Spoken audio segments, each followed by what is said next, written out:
we will sum up for the benefit of the person who caused this all to happen. No, that's Not. that's not fair. It's not entirely fair. You use Kenome power to try and move the world. Technically, oh, I mean that's a whole different terrible decision. Uh, no, this is us just riding out that at least a good. There's a good portion of this is just riding out a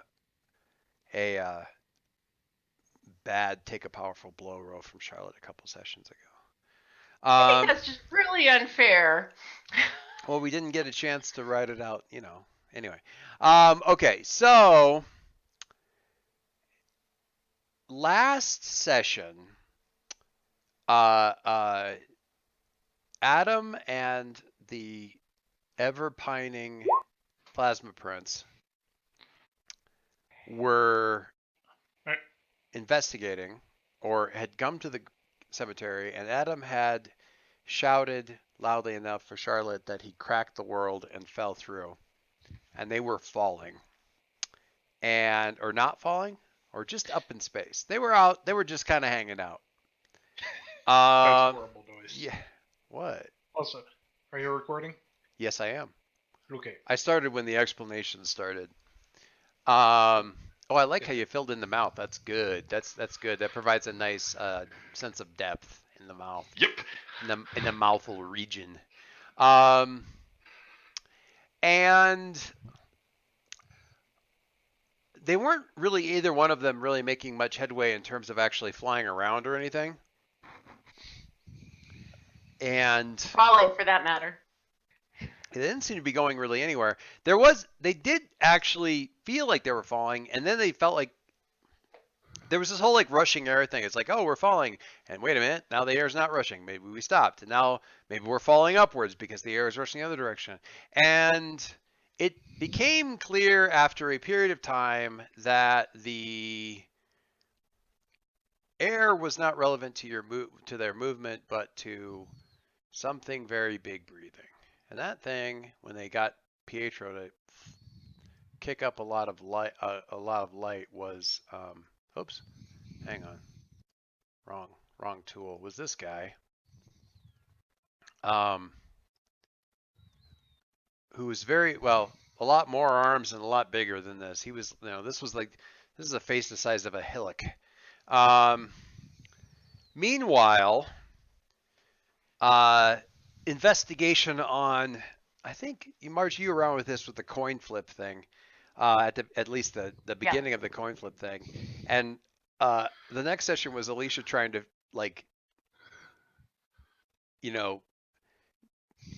debate whether or not anybody in the room could probably have flipped the coin on its edge. And well, to determine if it was a reality right, some sort of challenge reality or mental control. At which point in time, somebody one worries about such things.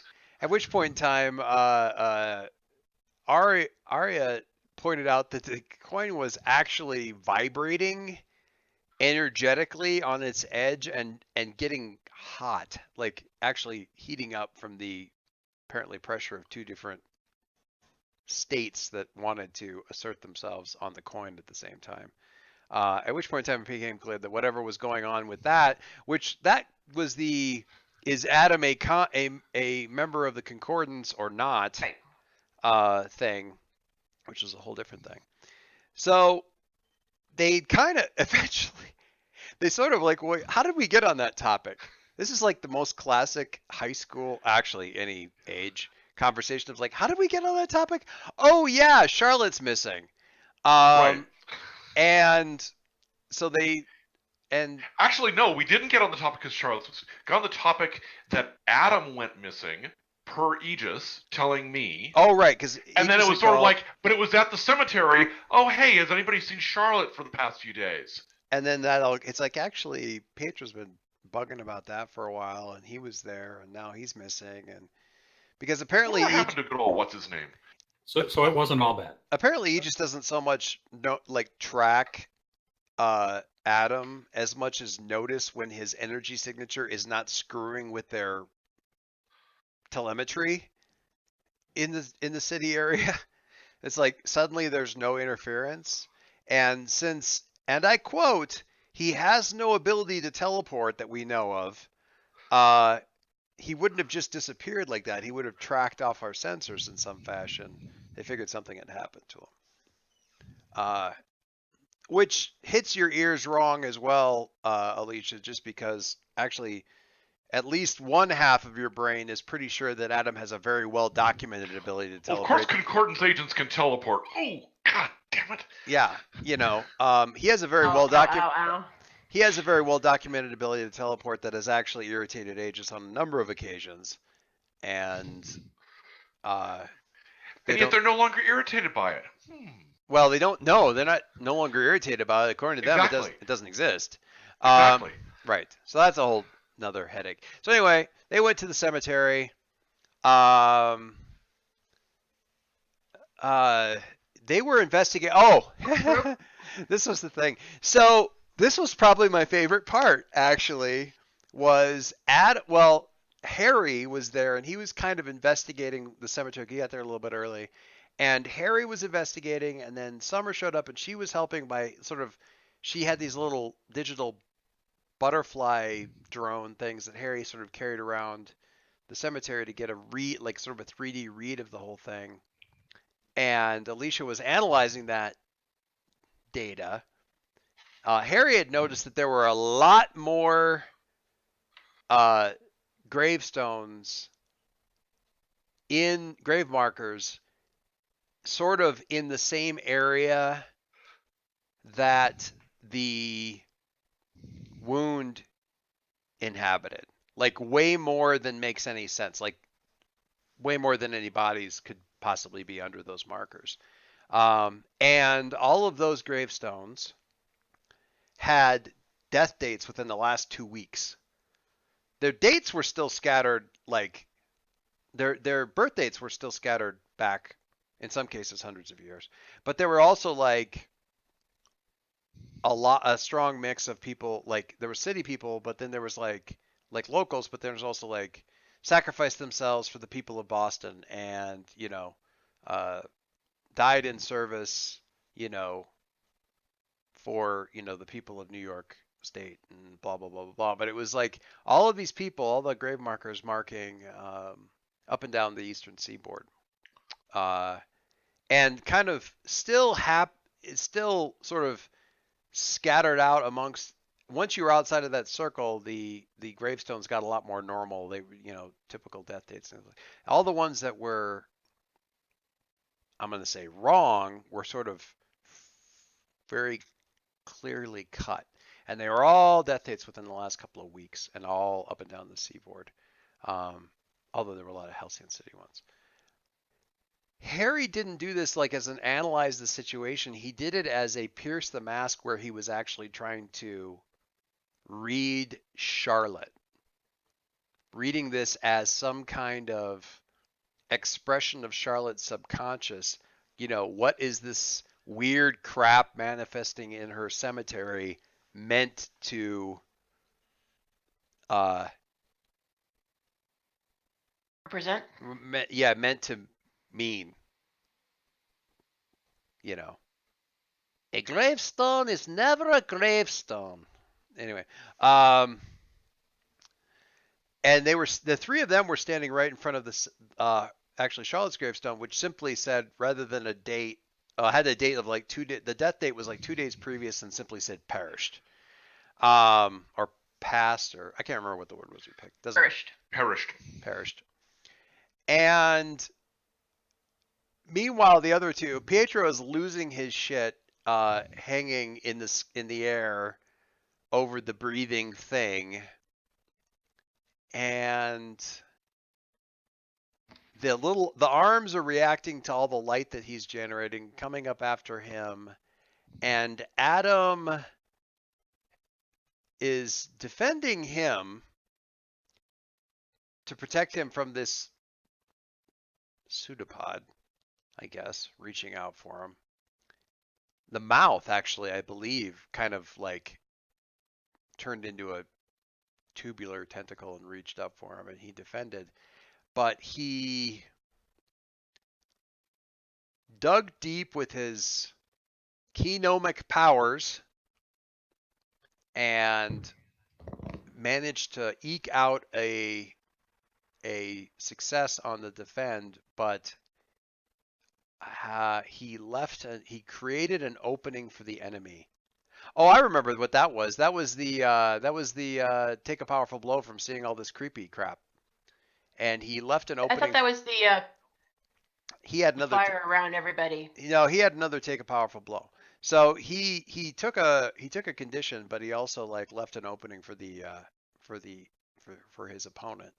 And that opening manifested that create an opening manifested that as, since he was using the keynome powers, which are very tightly tied to reality, sort of creating a connection between where Adam was and reality. And the thing in that space where they are was like, finally, and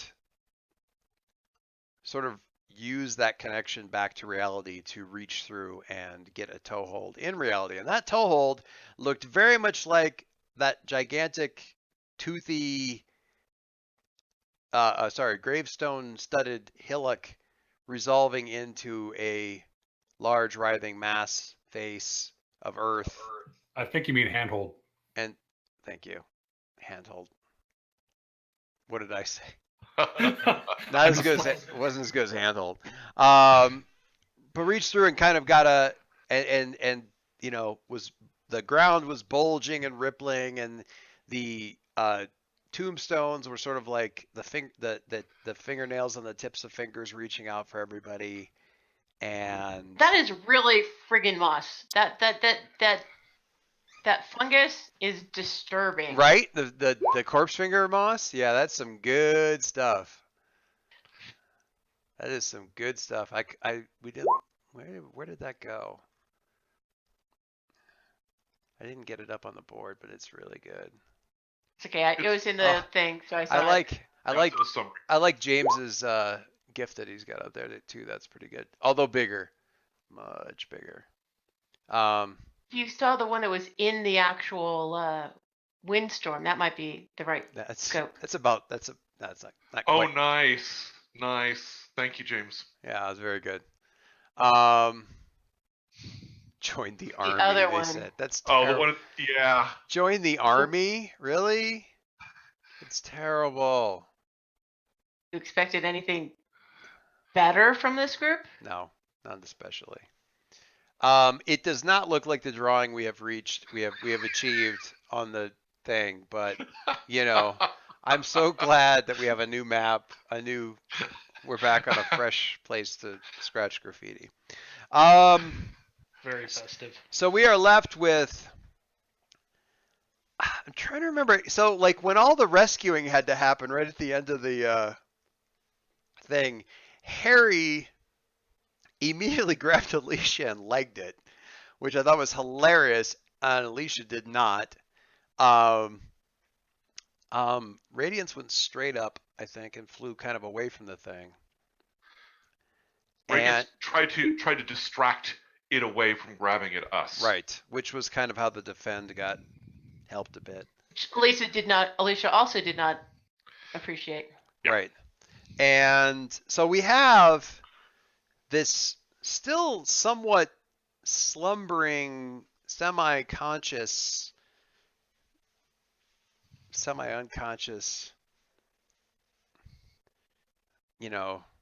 Cthulhu in his something slumbers thing over on Adam's side of the fence.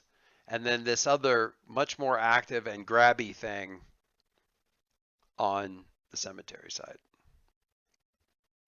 And that's how we got to where we got with the weird little face and everything like that. There was also the very clear established investigatory reveal there that the wound is definitely not there, which would be no surprise whatsoever to Charlotte, was a bit of a surprise to everybody else, because the butterflies would have stopped working at some point when they crossed kind of into that wound area, and they did not. And Alicia's pretty well versed on where the border was on that. Mm-hmm. And definitely was not encountering that either. Because for better or worse, you did successfully close like basically every wound along the eastern seaboard in the last couple of weeks. Hooray. Yay! Hooray, victory? Does it feel like victory yet?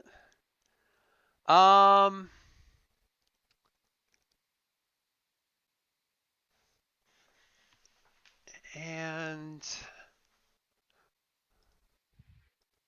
I think, let me just look at something here real quick.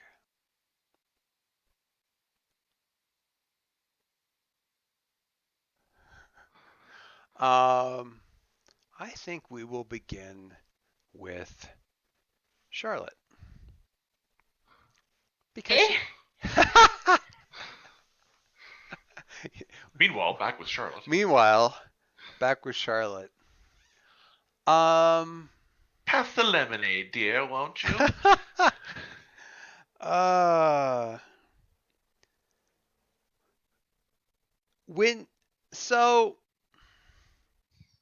And I think, I mean, I'm not saying, Dave, you stole my idea, but this may be where things go. Charlotte, what is a safe, happy memory for you?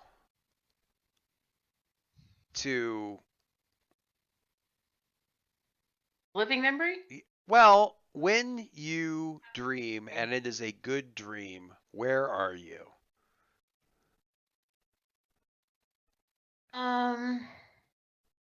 Well, fortunately, recent events have sort of tarnished some of the family memories. Think? Yeah, think.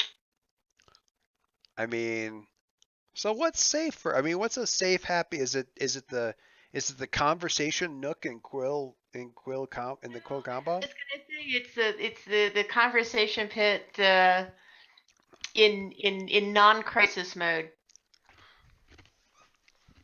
Okay. I can. The coffee shops, but I think the conversation pit is more where she can be herself.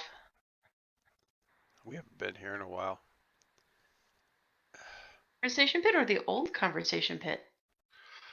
The old. They look very much alike, except the upholstery. The upholstery is a different color and more stain resistant. And more bulletproof. And more bulletproof. More ballistic resistant. So. And yet it breathes like Egyptian cotton. So everyone's there, hanging out. You're well tucked into a corner of the you're well tucked into a corner of the couch, kind of in amongst Bloom there? In amongst the fur. Are we making muffins? It's the smell of. I love the "I'm here too" thing. There's some sort of what would be playing? It's some sort of and really this is all of it as far as Charlotte's point of view, but it's some sort of incomprehensible anime that that Leo's put up. I mean, it could literally, from Charlotte's point of view, be anything and be incomprehensible anime. But it's hit one of these weird. Usually, it's very colorful and garish and children's drawings, and for some reason, this particular one is all like grays and black and white, and everyone's being very serious. Is this not even Jillian? Oh, that's Mazinger GC. That's what that is. What's that? If it's gray and black and everybody's really serious, it's Mazinger Z. It could be. Graveyard of the Fireflies, if he's really wanted to destroy everybody's good taste. That is a great movie that, like Schindler's List, I only ever have to see one time ever. They're doing a marathon, not a marathon, sort of a Miyazaki thing at the local AMCs and stuff, where you can, like, every couple of weeks they play a new Miyazaki film. And last time we were there, they were running talking about it, and they had the poster up for the next one coming, and the kids were like, "Hey, that's one we haven't seen." And Kate's like, yeah, Graveyard of the Fireflies. Maybe we can. And she turns to look at me like, maybe we should come back and, see this one that we haven't seen. And I was like, just shaking my head so emphatically, I just about hurt my neck. No, no, no. Not just for me, but nobody else. None of my kids need to see that right now. I don't think they're going to come out of it very happy. Anyway, yeah, Amazing Grace. Anyway, so that there, everyone's kind of hanging out, handing around soda and chips and pizza, and just being happy. And everyone's being cozy. It feels like a Christmas holidays hangout, kind of just kill an afternoon kind of thing. Who are you sitting next to? Who's nearby?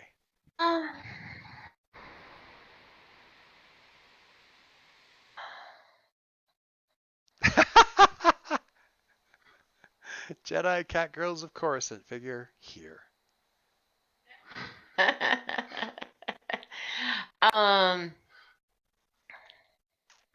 Still trying to get my head. I'm probably sitting with Harry. Cool. Excellent. Are you guys just are you companionably hanging out? Are you chatting? And if so, what are you talking about? Actually, talking the anime. Yeah, he's sort of watching it with like a half eye, and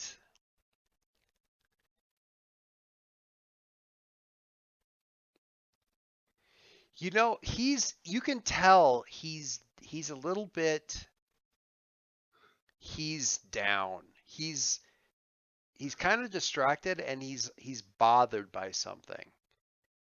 He's just not quite his normal.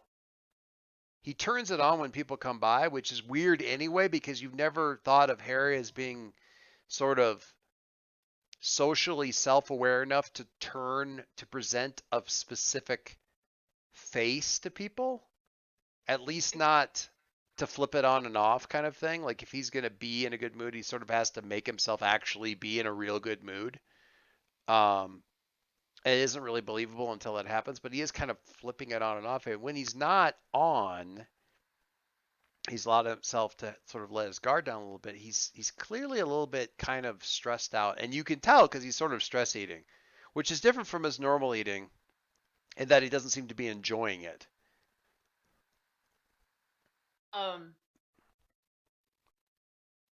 So I will out his chips for the New England lobster roll chips. This is You're swapping them in? Yeah, I'm giving him the yep. So James will get the joke. Prawn flavored crisps, utter disaster. He barely even seems to notice. He kind of makes a face, but then it's almost like getting more different food would be too much effort. He eats less. Okay, so then I poke at him and I say, "Don't eat that. It's evil." Even a little bit of a smile from him. Kind of like he smiles more of that in that sort of like bonding over the remembered reference kind of thing than it actually being funny. And he's like, I'm sorry, I'm kind of, it's just a lot that everybody thinks that I'm responsible for right now, and I keep thinking that if I don't constantly think about it, I'm going to forget some of it. Like, if I don't constantly go through and count on my fingers the things I've got to make sure I don't lose track of all the time, I'm going to lose track of one of the things, and I'll never remember it until it's too late and blows up in my face. It's just, it's kind of. So yeah, I mean, I can totally get that. we've been putting a lot of pressure on ourselves lately. So yeah, and you get that kind of. I don't know if you've ever had this in real life. I'm assuming that since you have a pulse, at some point in time this has happened. But one of those things where somebody talks about the thing that's stressing them out, and that sort of vaguely, without really getting into details, sort of vaguely reminds you of something that you're not thinking about right now that you probably right. kind of should be. So you get that sort of spike of anxiety, not in sympathy, but in like remembered, like, oh yeah, I should probably be stressing about the 5 things that if I don't keep counting, I'm gonna forget. Um, Sort of deal. Um, and you kind of find yourself, you discover that you are eating chips. Like you are just feeding them into your mouth as you sort of like, and not saying you, I don't want to cut you off from whatever you're about to say to him, but in the process of this, somewhere in the midst, you realize that you've got chip dust on your fingers because whatever you're not thinking about has got you stress eating. I'm not saying that I found a Krispy Kreme box at work today with 4 donuts in it that were there from Friday, and I ate one anyway because goddamn it had been a hell of a morning, and I looked at my watch and realized it was already 10 to 12, and I basically felt like I had just gotten in the building. But let's just say I'm channeling a little bit. Stress eating. So I'll push the bowl away and say something like, make it stop, and try and focus back on me, and maybe in helping him kind of deal with his stress about lists. It'll kind of poke something up in my own head. Okay. How about you? Like a list or something, because I'm always making lists, and that would trigger me to kind of like pat my invisible pockets to see if I put a list in them or something like that. How about you? So you want to figure out kind of what's going on specifically with Harry? I'm hoping that in helping Harry, it might kind of naturally lead to not eating prawn-flavored crisps. That seems like a good, I mean, anything seems like a better plan than prawn. I think the prawn-flavored crisp is just not helping either of us. So if we can focus on each other, then that actually will probably help with what's actually going on underneath the surface of our brains. I am going to have you roll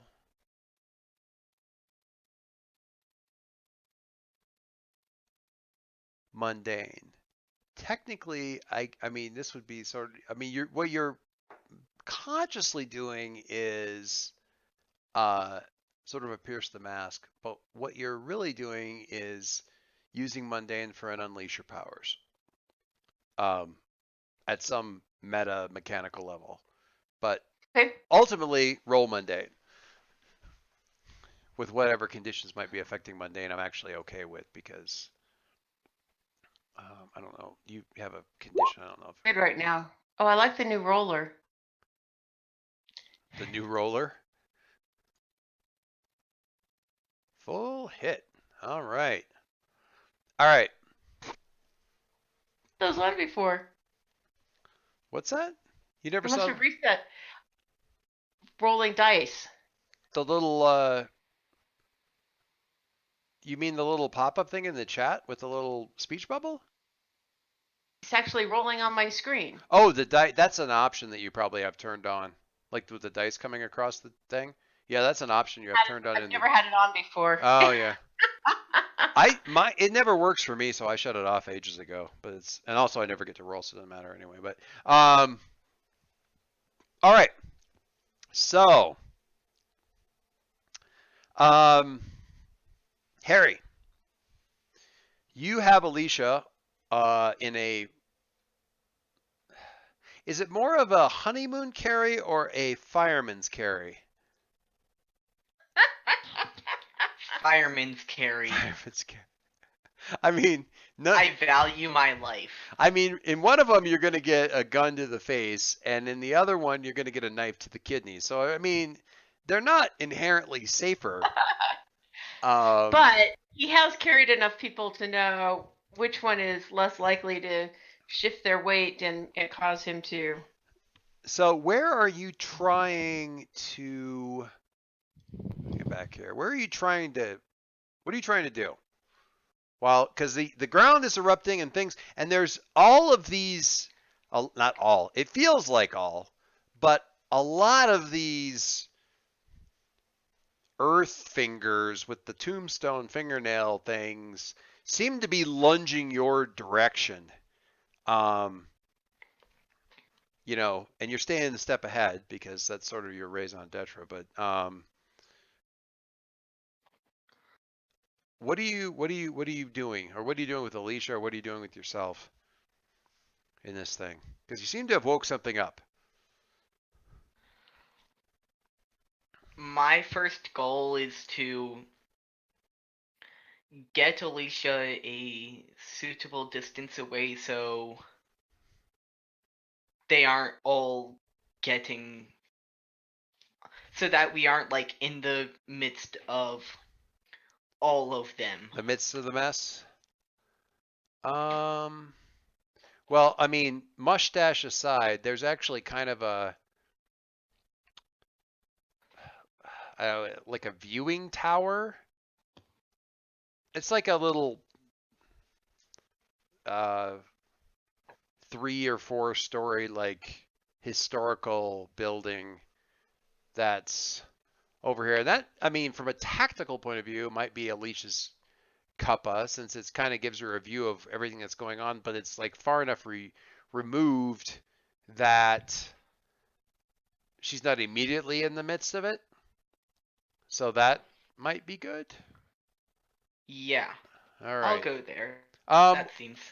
let's see how well you can do that relatively safely. So give me a freak roll. We're gonna unleash your powers to overcome the. A freak? Yep, we're unleashing Not your. a defend? Nope, not a defend.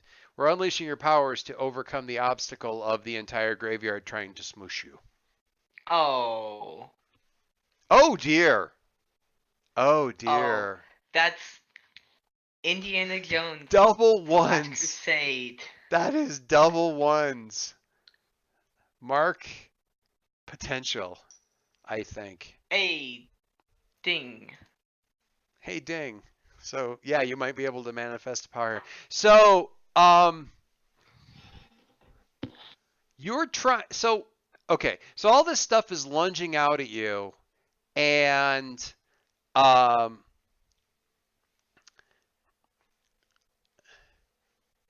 that's pretty predictable. And also, you're like crazy fast, right?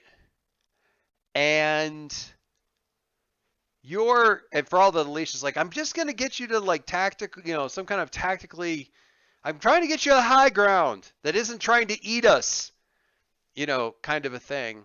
And you're dodging and looking and kind of behind you and around you, and you hear Alicia. Well, I know because you fireman carry. She's not actually able to really easily see what you have going on directly in front of you due to the, you're seeing a lot of near misses behind you, but not the stuff directly in front. And when you kind of focus forward, you see, oh, you know what? I want to see if I can, let me just look here real quick.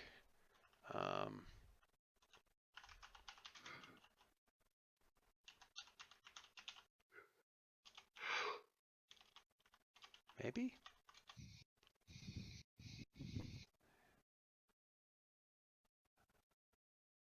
It's not. Oh, Yeah. I know why. I got logged on as Dave. Ah, What's weird? don't explain why I don't see you signed into Roll20. Oh. Off your dice roll.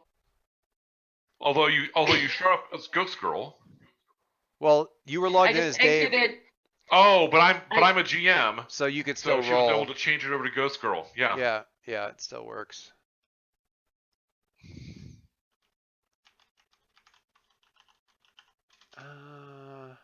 All the bad puns are from Margie. Just saying. You think? Oh, that kind of works. Yeah. Okay. Let me just. Oh man. What? Oh, I'm trying to pull up an image here, and it's being stupid. Ah, okay. I thought you were talking to me. No, I'm getting. Well, hang on. There we go. I had accidentally manually muted myself and Oh, if I had a nickel. All right. Let's get this image up here because when you focus forward, you see this the Earth is kind of risen up in front of you.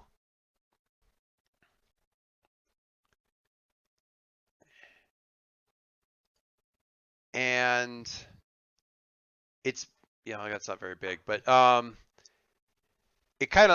that's actually a really good image kind of what it would look like. Bigger. Ruh-roh. And it's very quite close to you and leans forward and crap, this has been, and it screams.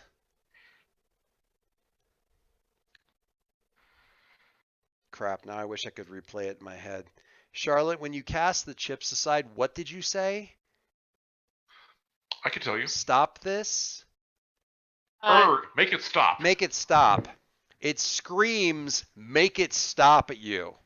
Like, just shrieks it. And you're backpedaling and trying to avoid crashing straight into this thing. Alicia goes flying. You kind of skip off of it anyway. And like when the arm comes away, the mud inside is kind of like an oozing red clay. Take a powerful blow. You?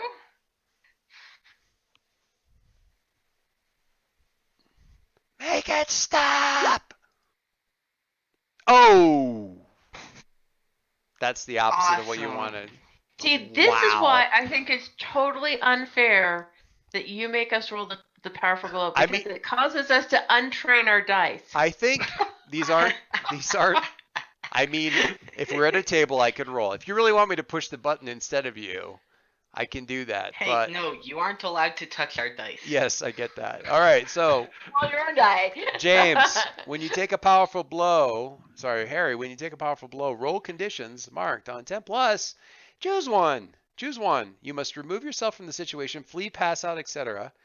You lose control of that your. works so well for Yeah, that did not work very well for Charlotte. You lose control of yourself or your powers in a terrible way. 2 options from the 7 to 9 list. If you'd like to run away, Harry, I'd be happy to blast you with electricity and let you go to the Sepia-verse. I don't know that would really help. It would make me feel better. Or you could choose 2 from the 7 to 9 list. I was helping you. Damn it, this is what I get when I help you. Next time I'll leave you to be attacked by the zombies. God, the best part. would prefer I don't know about the best part, but the most interesting part about this is the rolls are so bad. Even if you guys had a full team pool, it wouldn't matter. Like you couldn't help him. There aren't enough warm bodies around to help him back out of either Is one this of those a- 2 bad rolls. New engagement? We're gonna do that here in a second. It absolutely is going to be.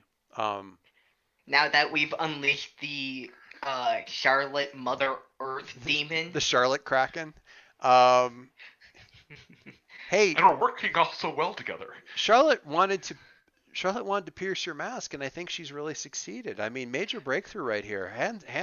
Really big round of applause for everybody involved in this group therapy session. I mean, I think. And where is What Goldblum? group?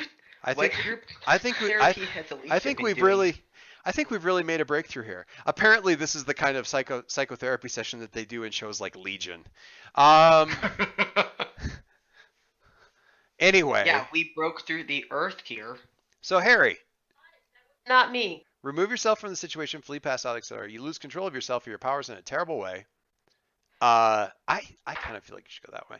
That you- was what I was looking Or at. you lash out verbally, provoke a teammate to foolhardy action. I like that one because Alicia's right there and pissing you off.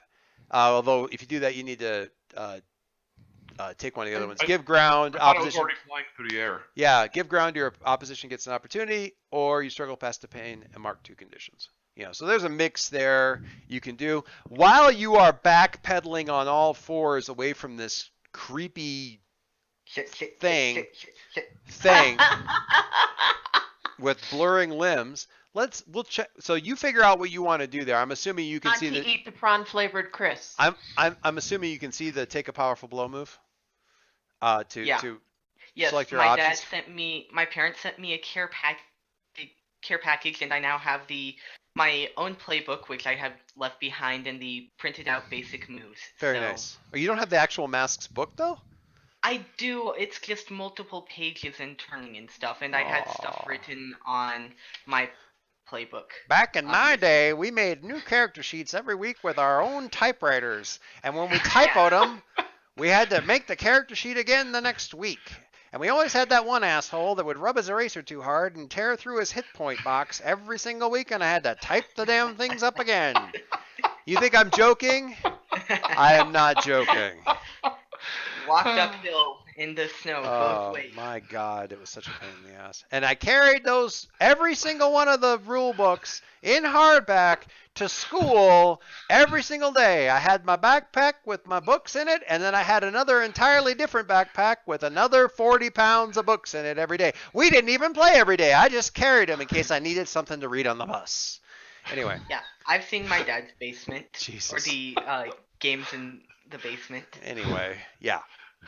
And I tell you what, back in the day, there was a lot of D&D hardbacks you could buy. Not that there aren't today, but anyway. All right. So, while Harry is... We had portable file cabinets. Come on. Yeah, that's not better. All right. So...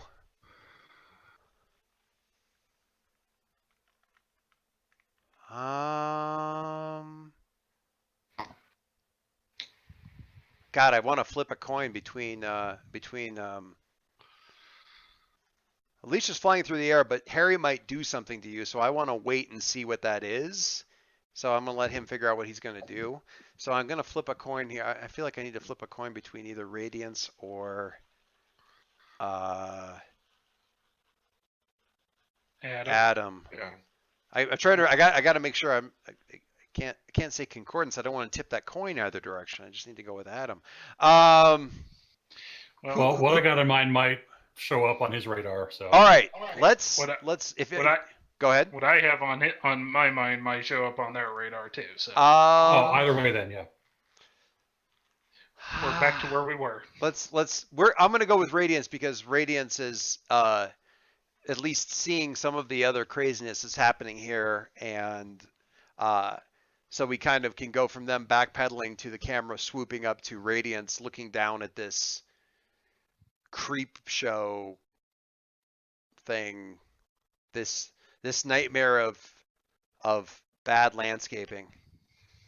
Well, her intuition at this point is that this big monster, if it's made of arms and it has a face that's made of arms and all that, probably isn't like a real single creature. There's probably something animating at the center. Like she just feels from the tropes that this is probably the case. Well, to be fair, I want to make this. I do want to make this clear.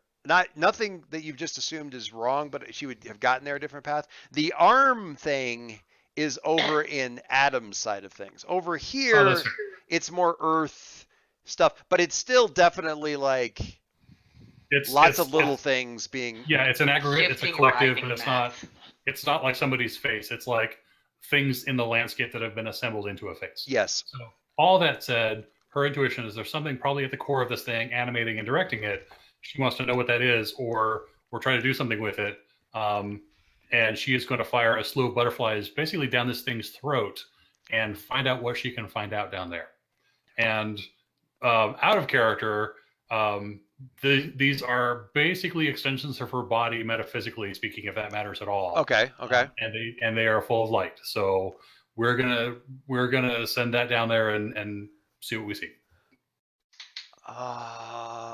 Okay. There are so many ways that I could. Okay. Are you so this I gotta talk about this a little bit at a meta level. It's not really a meta level. What's the goal primarily for I'm vacillating between sort of like something that gives you more information, like sort of an assess, or it could even be a pierce the mask, kind of, if you're trying to figure out what's up. Or it Yeah, could she's be really a trying to find out what's going on down there. or you're So, so almost a pierce the mask. sure.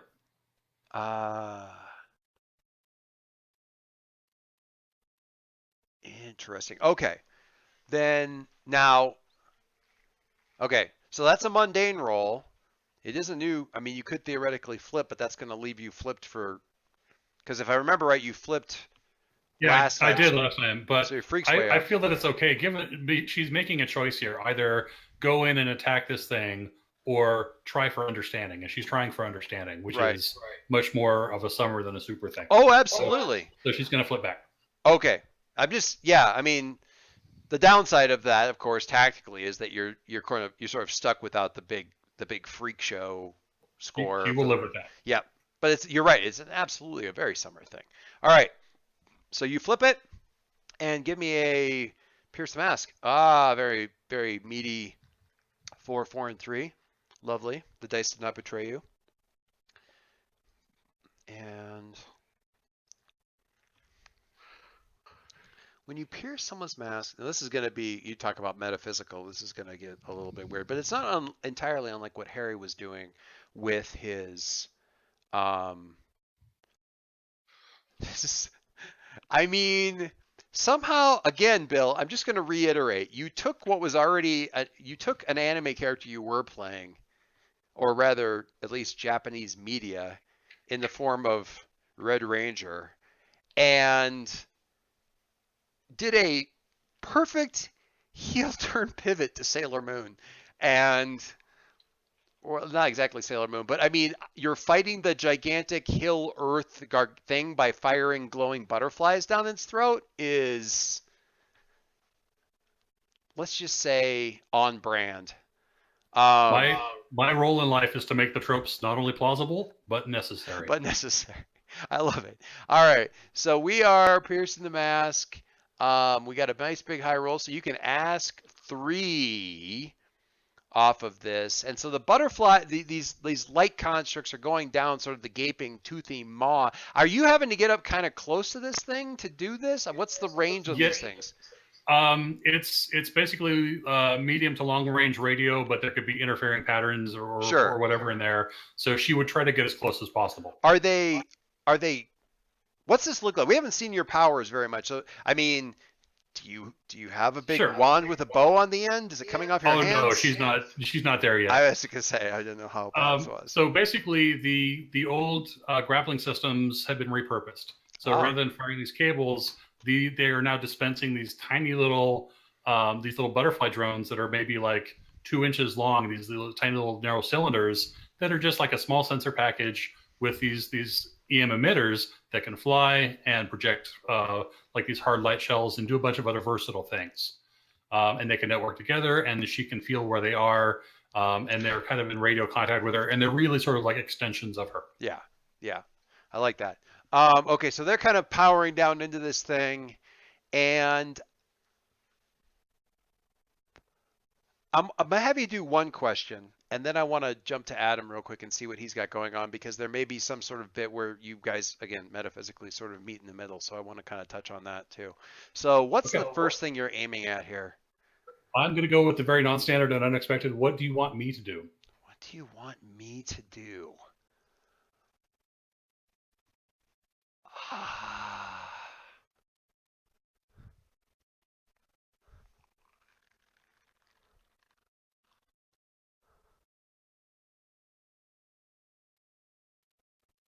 Oh, I vapor locked. Okay.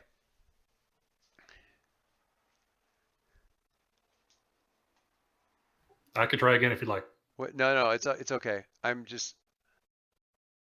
I'm sorry. My daughter just came in with a question. 1 second.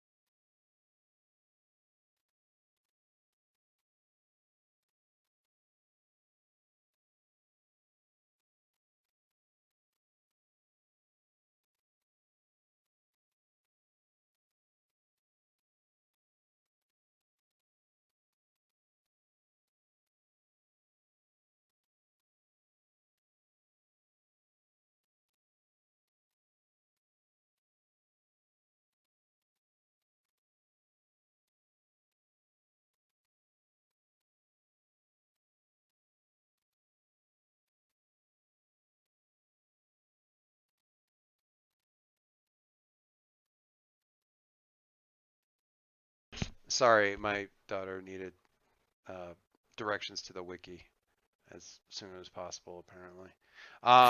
Nice. She needed. She. Congrats, Bill. Okay, so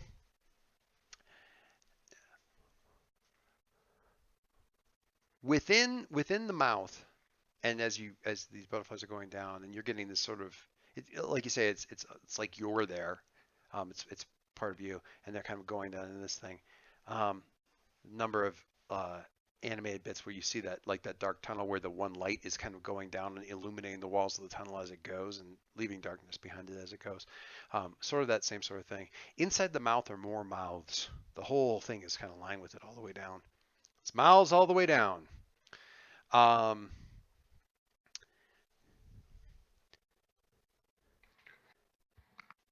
It's a cacophony. Cacophony? Coffee? Cacophony. Cacophony. We'll try to make it a decaffeine, and that's It's caffeinated. But it's there's two primary messages here, which is or things that they're muttering or anything. And one of them is "Wake me," and the other one, I'll go back to Charlotte. What are the other mouths chanting over and over again, Charlotte? The chips line. That was The thing that you said as you were pushing the prawns away. stop. You broke up. One more time. So that would be make it stop. Make it stop. So make it stop. Make it stop. And the other one is "Wake me." And they're different voices. They are profoundly different voices. Make it stop is, I mean, it's hard to tell, but it's very probably Charlotte somehow. Adam, what have you got going on? What's happening over there? And then I muted myself. So Petra's freaking out. Yes. Adam is like holding it together, but is just like he kind of like looks at that. Look, he's got the ball of cosmic fire around him and Pietro, and it's just like, hey Pietro, I think this thing's got Charlotte. I'm going in there. Can you keep burning for a little bit?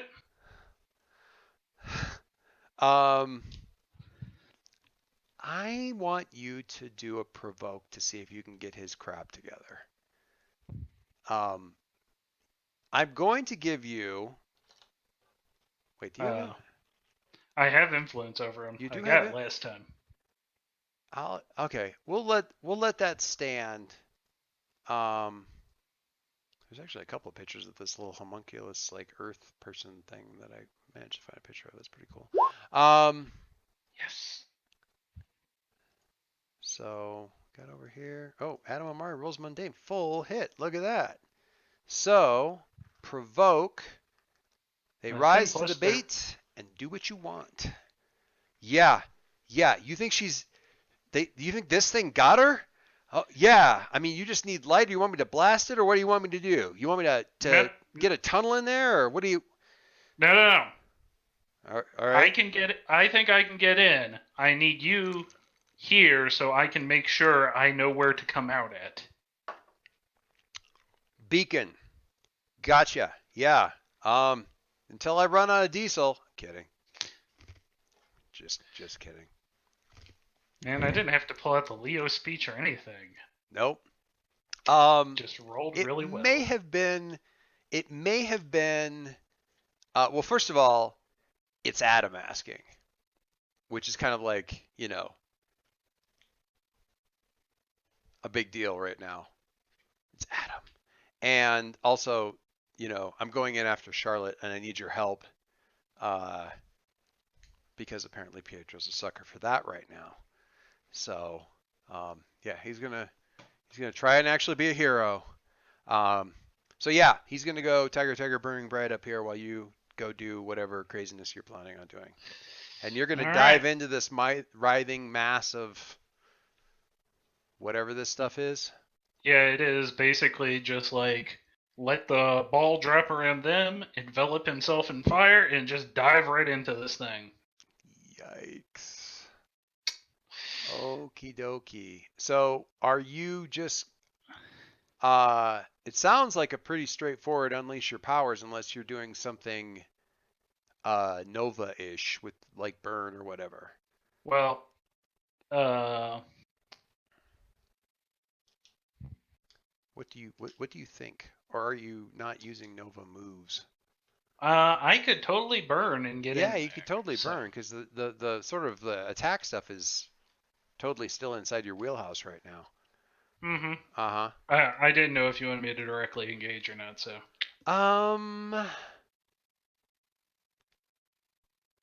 You can absolutely directly engage. That would work too. okay. Just a matter, just in terms of putting this thing on its heels, that's a fine way to do it. So yeah, thank you for reminding me that occasionally attacks can actually happen. All right then. Well, this is a kind of environment where it's like I punch him in the face could just as easily be a pierce the mask move. It really kind of depends It kind of does. on context a lot. So it's like when Yep. I'm gonna blast this thing with fire and dive into it. Okay, so that's that I'm assuming that's an intimacy move. Yeah, I mean you never know. It could be you know. I was thinking about this the other day. Kung Fu movies really do have this, where it's that little feeling out part where you're trying to pierce the mask with the initial little Oh yeah, fight. yeah. But Or assess the situation. Really, both of them. Yeah, yeah. yeah, definitely. I mean, Out your If Actually, opponent. even the whole the samurai standing there still Yeah. staring at each the other. leaf Yeah. coming by. Yeah, Uh-huh. Yeah. those two staring at each other. They learn more about each other's past life and like the blowing grass than yeah. If I was a better person with like way more mental bandwidth, I would want to reskin this game to like so many different settings. It's not even funny.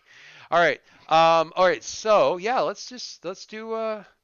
So my hope is, with all of this, just beforehand,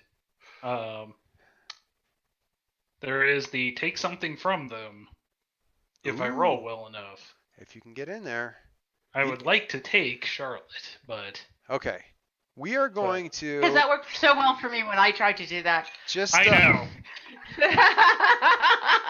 So before we actually do this roll, just so I make sure you get this thing. So that's what's about to happen there. I told sorry, Radiance, Summer. I told you the facts about what was happening in the throat there, but did that give you the information of like what do you want me to do enough, or do we need a little bit more of a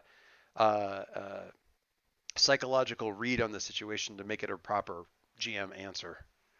I think a little more might be nice, but Okay. the second question that I would really have kind of, I think, follows from this and hopefully picked up on it, which was how do I get your character, in this case specifically Charlotte, to reveal herself Okay. to help separate her from whatever this is. Yeah. So go for it. You've clearly, I think Summer has a clear impression that there is a duality thing. There are two entities.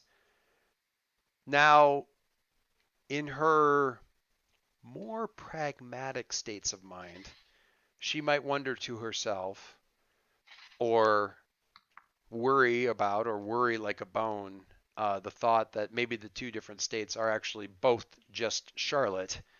But for the sake of argument, we will put the one wake me thing that clearly should not be waken over in a different box from Charlotte. And you've got these two competing things. So then it's how do I reach out to,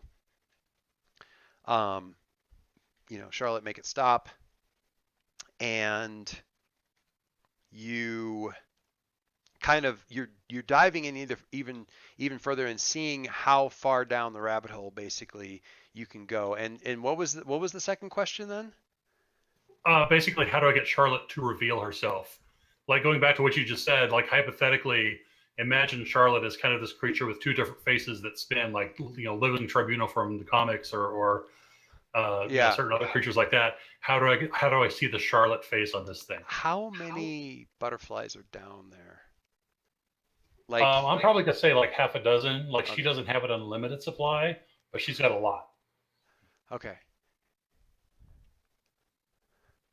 Then Jason has nanites. Working They're pretty cheap because butterflies are free. working What, have you speaking been waiting for that one? speaking as someone About 45 seconds. speaking as someone who knows that you guys have binge watched the Dragon Prince, I find it disturbing that you're willing to sacrifice butterflies, Dave. Anyway,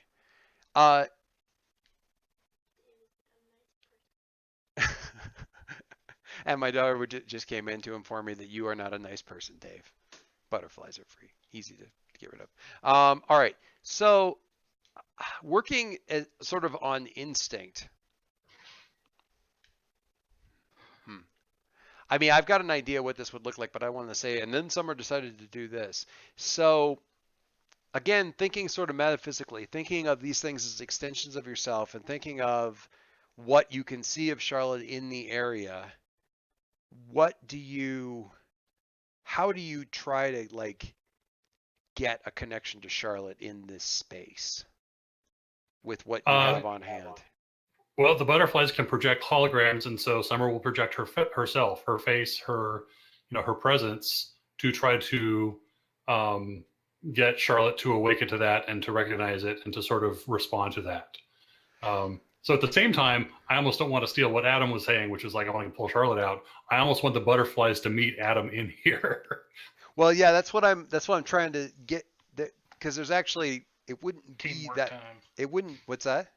So teamwork time. It wouldn't actually be that big of an extension to make that thing happen. So, but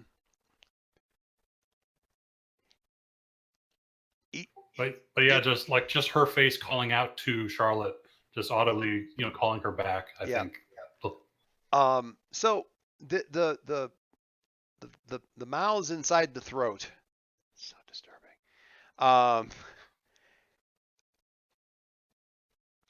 When you kind of appear and you're talking and I'm sort of like trying to call her name or whatever, they grow somewhat. Actually, they don't really grow solid. They're still saying, make it stop, but they're whispering more, and they kind of rise up where they were just faces or mouths before, and they extend more away from the sides of the wall in a couple different places, in the same kind of that earthy girl construct that Harry plowed into before, and reach out, and not for you, but for the butterflies, like gently sort of reaching out and like with a sort of an extended finger or a cupped hand or something like that to reach out for those butterflies. And when the first one lights on Charlotte's Charlotte's finger, a couple things happen. Charlotte, you see like this little like light butterfly kind of fluttering through the space of the conversation pit. Adam, you're poising yourself. You're kind of in midair, and summoning the ball around you, and Pietro's lighting up, and you see for a moment you think it's maybe some little thing that Pietro decided to do, but you see like a little mechanical light construct butterfly kind of thing like flapping next to you, and just sort of waiting. Harry, what did you decide to do with your take a powerful blow as you plow into Charlotte and rip off one of her arms, and blood spurts everywhere. Oh wait, that's just red clay. And Alicia goes flying. What did we settle on for the take a powerful blow? You lose control of yourself or your powers in a terrible way. God. Okay.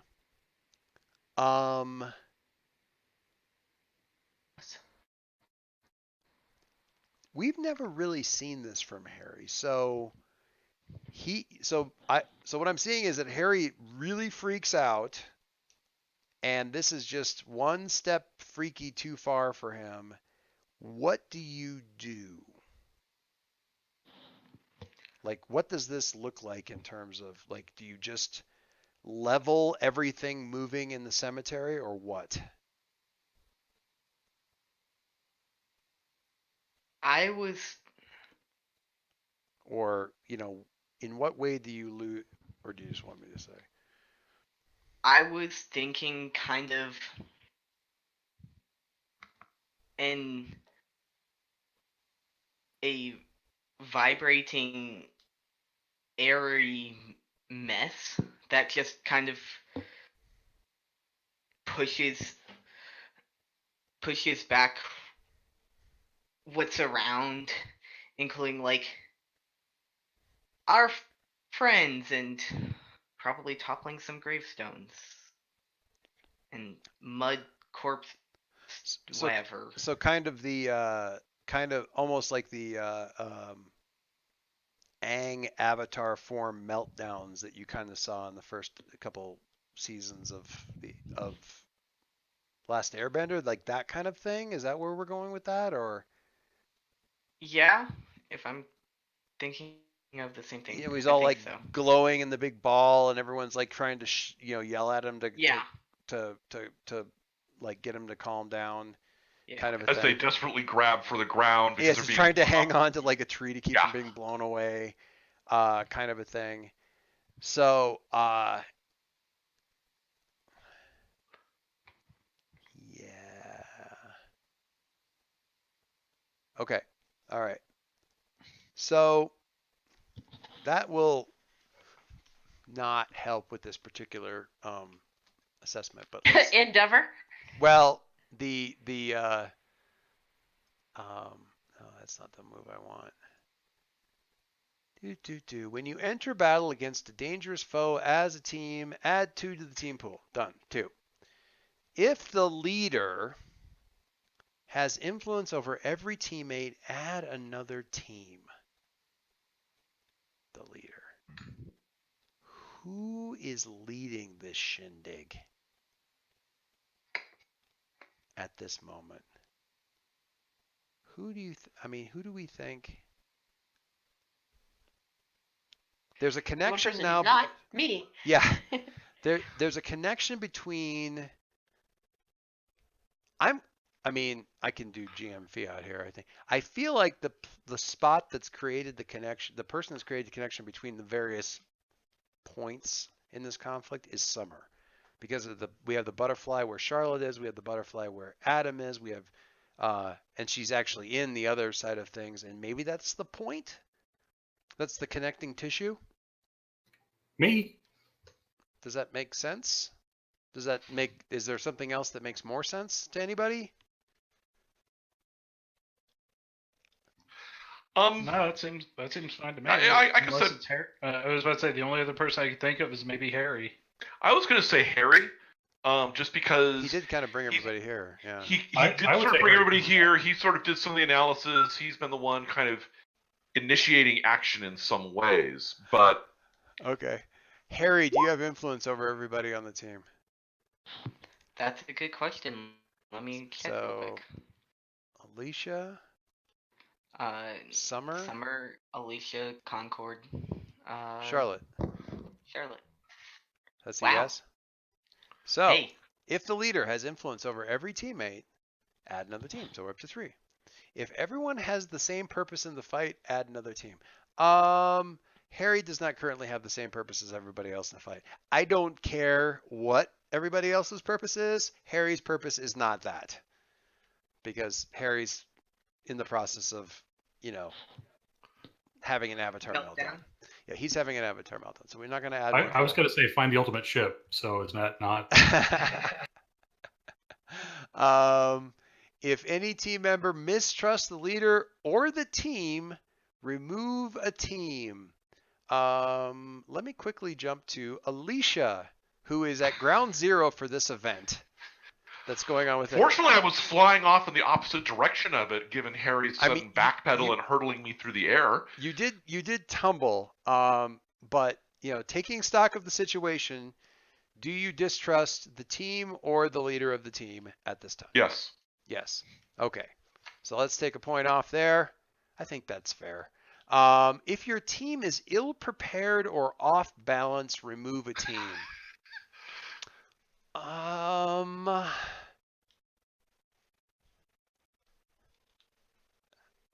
kind of feel like that's a yes. I don't know what you're talking Some about. some people are prepared. Some people are off balance. And some people are just off. And some people are just, butterfly in the conversation nook. How interesting. How charming. Okay. This particular team inner battle against the dangerous foe thing is not going to cover anybody else. So that's 2 up, 3 up, down to 2, down to 1. We'll add 1 point a team to the team. But it's better than the one that we have.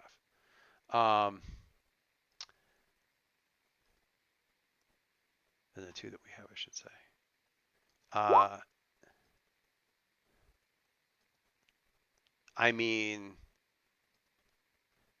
Still more successful leader than the first time Jason did it? Question mark? Even in the midst of a meltdown? Alicia. Harry is... You see one panicked look, and as you go flying, and you're like, you do, a standard little, like, I've been thrown, roll out of it kind of a thing. Although you do kind of come to a stop against a gravestone, and this thing with the, the muddy, bloody arm, and the other hand reaching out and scream, it's like, make it stop. And is this thing recognizable as Charlotte? Yeah, I think so. I think it's recognizable as a Earthman, snowman, Earthman thing of Charlotte. I mean, it's got enough features that you could, it certainly sounded like her for a second. At least replaying it in your head. But it's not doing anything at this point. It's almost kind of pausing. But Harry goes from this panicked look to this horrified look to this really kind of very un-Harry-like grimness.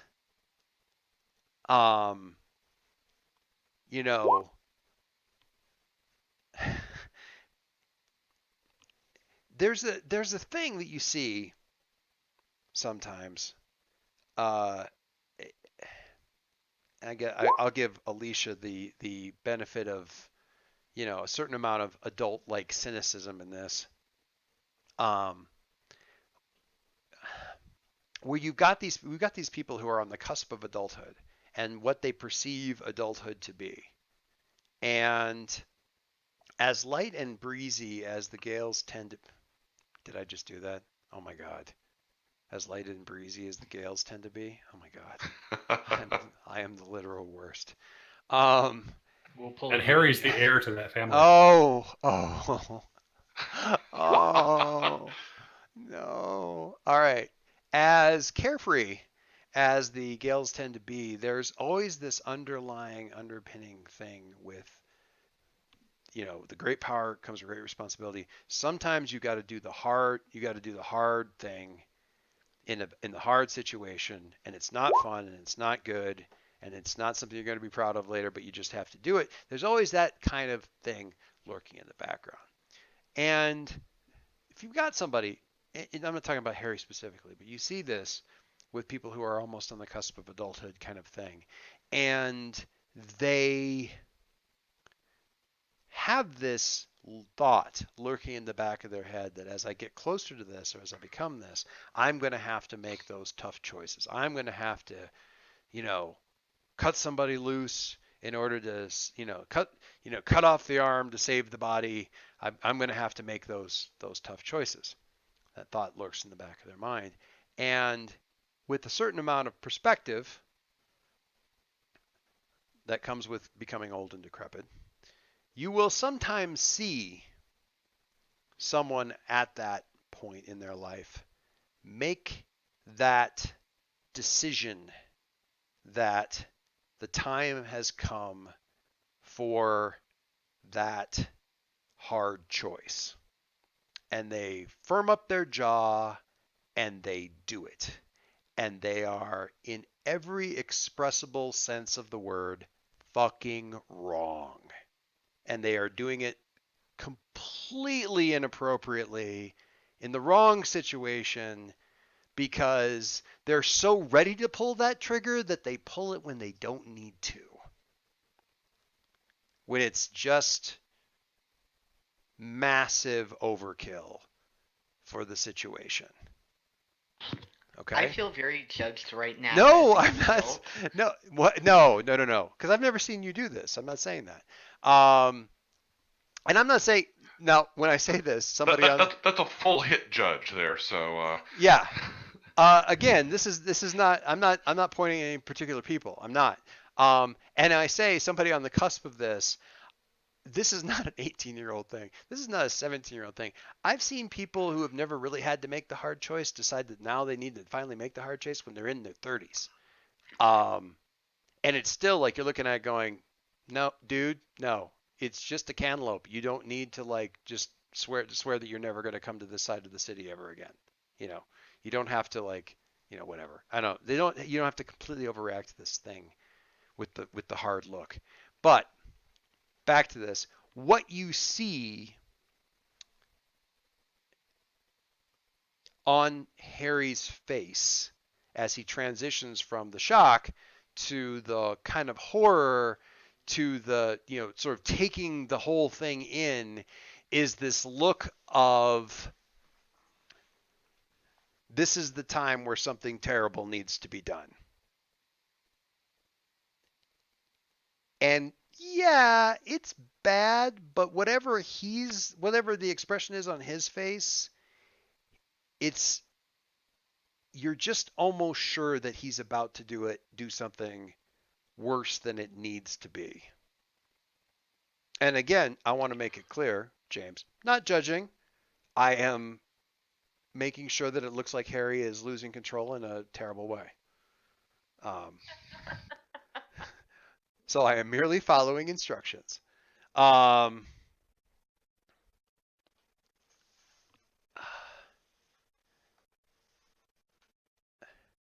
I don't know. I could tell anecdotes about this till the cows come home, and the times I've seen this happen, and it's weird and uncomfortable, and that's kind of where it is for you. So, Alicia, I say where it's kind of where it is for you, Alicia. He starts.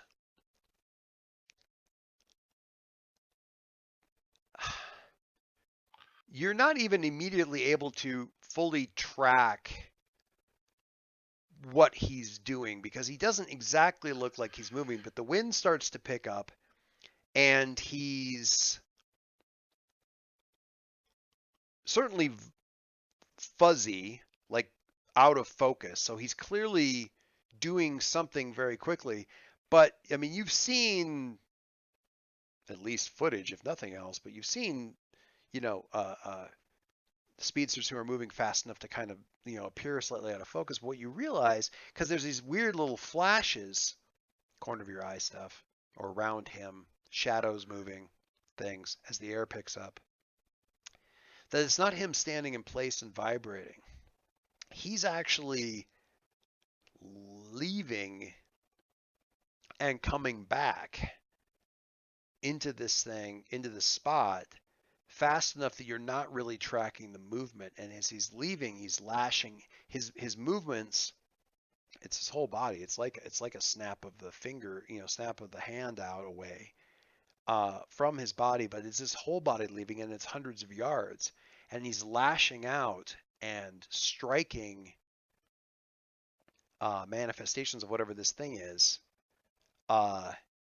like he's a ball of like the center of a storm, and it's like ball lightning, and there's lightning snapping out and striking various parts of the area. And it's speeding up, but it's already, I mean, the instances of the strikes are speeding up, but it's already fast enough that you're barely able to track the strikes. The fact that he's going out and doing this. You've never seen him do anything like this. You've never really heard about any of the Gales doing. I mean, Tempest maybe, but she's Storms. So, of course, you've seen her do, calling on lightning kind of thing. This is like if a speedster needed to imitate what Tempest could do. This is how they would make it. This is how they would do it. Sort of. It doesn't look like it's leveling off.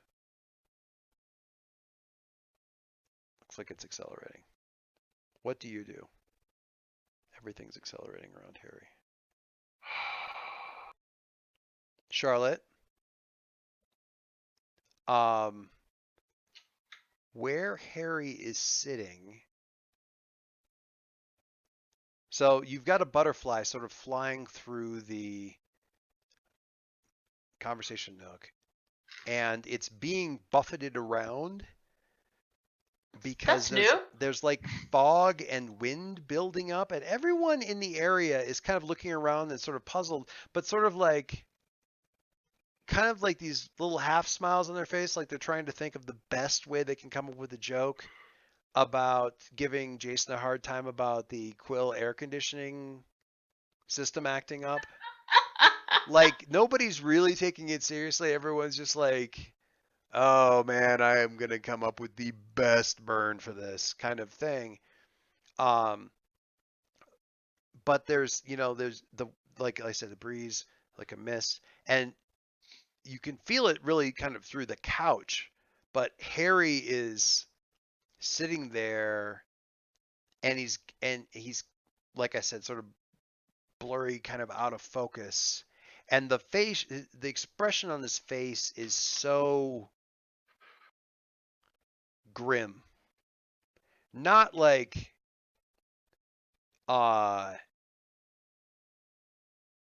soldier going into battle kind of grim. It's almost that.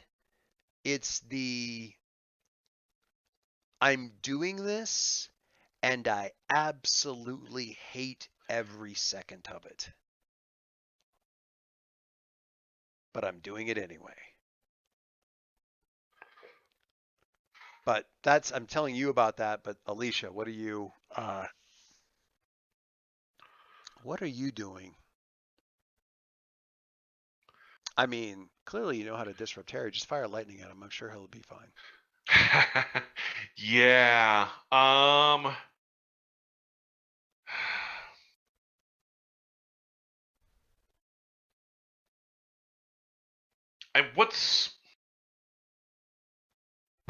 Yeah. Okay. So I've clearly made the judgment that this is just not. I mean, whatever he's doing, the cure is going to be worse than the disease because he's making a bad judgment. He is snowballing. Okay, so let me. So actually, putting this in a larger context to actually give you this, because right now it's like, oh wow, Harry's really unloading on these guys. So we've got these various, the fingers and the mounds of attacking whatever. So when he's hitting these things, you've got what you are seeing is, I mean, he's utterly destroying them, but at the same time, you're getting supersonic shrapnel flying out away from the cemetery. in whichever direction you care to name. But there is no there it is already the fallout from this is already not confined to the cemetery area. Because every Okay. time he strikes one of these things, there are going to be pieces. I mean, at a conservative estimate, there are going to be pieces landing outside the city, Right. let alone wherever they're impacting inside the city. And this cemetery is a quarter mile from the point. So pretty heavily populated, gentrified. You've got suburbs all around here. To the south. Any direction this stuff flies is going to have, and it's Right. because he's blasting everything away from him, and that means The collateral damage that's occurring is excessive. potentially. I mean, Is as much a threat to the city as a giant face growing out of the cemetery. yes. If you dropped Got it. if you dropped a daisy cutter in the middle of the cemetery at like about 20 feet off the ground, it could not Yeah. have less damaging effects on the surrounding area. Okay.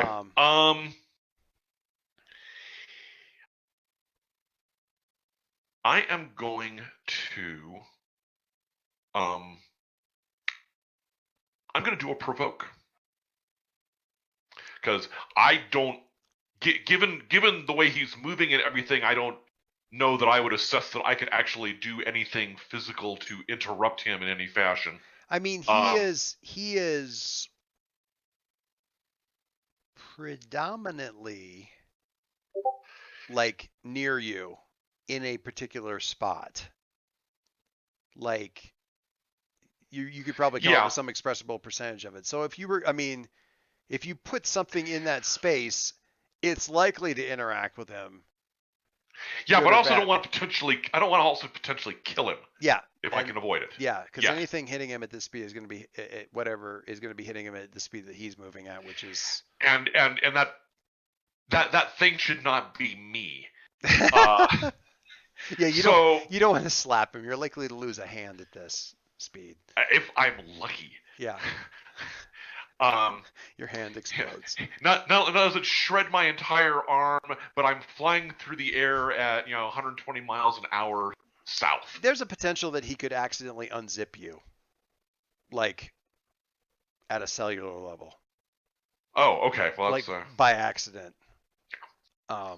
So I'm and that's a thought that Alicia has, like that particular verbal terminology. So, you're going to try and provoke. What does that look like? I mean, are you going to like claw your way up towards him?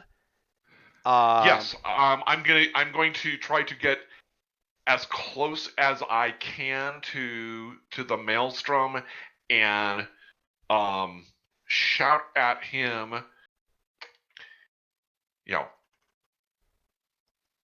Harry, snap the fuck out of it. I like it. All right. So why don't you give me this provoke is superior, right? Oh, you clever monkey! Look at you. It is superior. All right. So why don't you give me a superior? I do feel guilty. I already feel guilty about how that's going to have an impact, but Yeah. But I do have influence over him. Okay. So you can take that +1. I thought you got rid of your influence last session. Did you take influence away from Harry last session? I thought so, because I thought you grew further. Yeah, I away from thought the you team. did.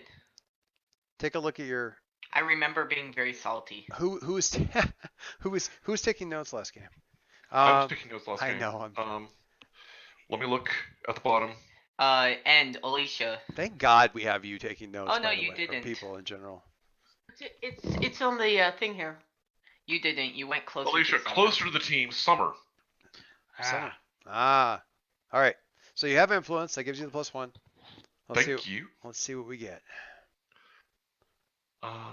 So that's superior. Oh my God, I love the Harry. Thank you so much for the meme that you put up over in Discord. Makes me happy. So appropriate, It's even so appropriate. even to the point of Oh, look at that! Dave actually rolled Alicia. superior. Alicia actually rolled superior, and it wasn't terrible. It's almost always terrible. Or at least substandard for what should be one of your best things. All right. Provoke on Harry. Snap the fuck out of it. On PCs, on a 10 plus, both. I get to choose both, which Yep. means if you do it, Harry, then we get to add a team to the pool. Yay! If you don't If do you it, don't do it, you get to mark a condition. But I guess that means you have a choice as to whether you're going to do it. well, and that's honestly, this is my favorite kind of like external mind control kind of thing, where you know, like the mind control just gives you a really tough choice to make. It's so much better than you blew your save, so now you have to do what the NPC tells you to do for a day. that bad commercial about mind control hypnosis. I don't remember that one, but all right. So Harry, snap out of it. All right, and Snap the fuck out of it. snap the please. fuck out of it. And then we are going to go. We'll let James mull that one over, and we'll get back to Adam, who is about to directly engage the arm face monster. Uh-huh. What just popped up? The arm face monster.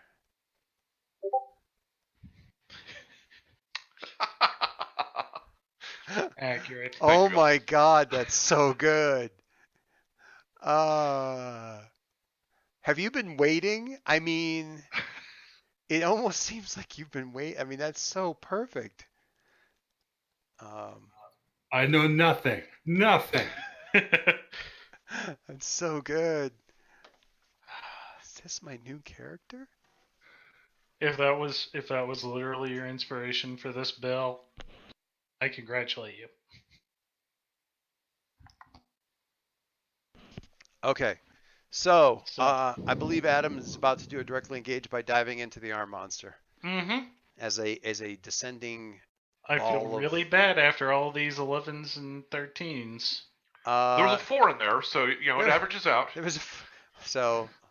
Let's see what we and we. When do I get to roll defend, Joyce? Well, yeah, it's coming. It's coming.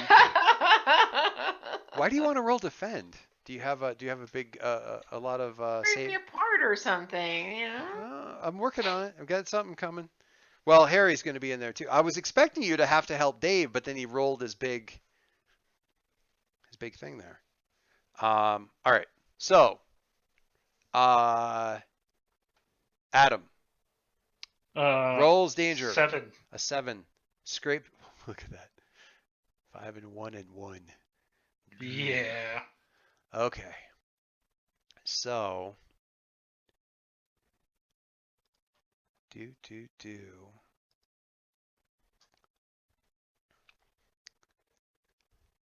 When you directly engage a threat, trade blows on 10 plus pick 2, 7 and pick 1. Take something from them? Yep. Is that the idea here? All right. Yeah. I want to take Charlotte if at all possible. I'm trying to think.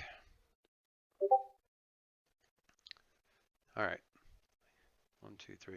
I mean, theoretically, there's enough people around that could get you, help you up to a 10, but probably not.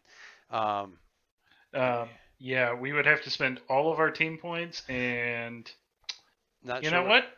I'll take a hit. I'll take a hit. All right. So,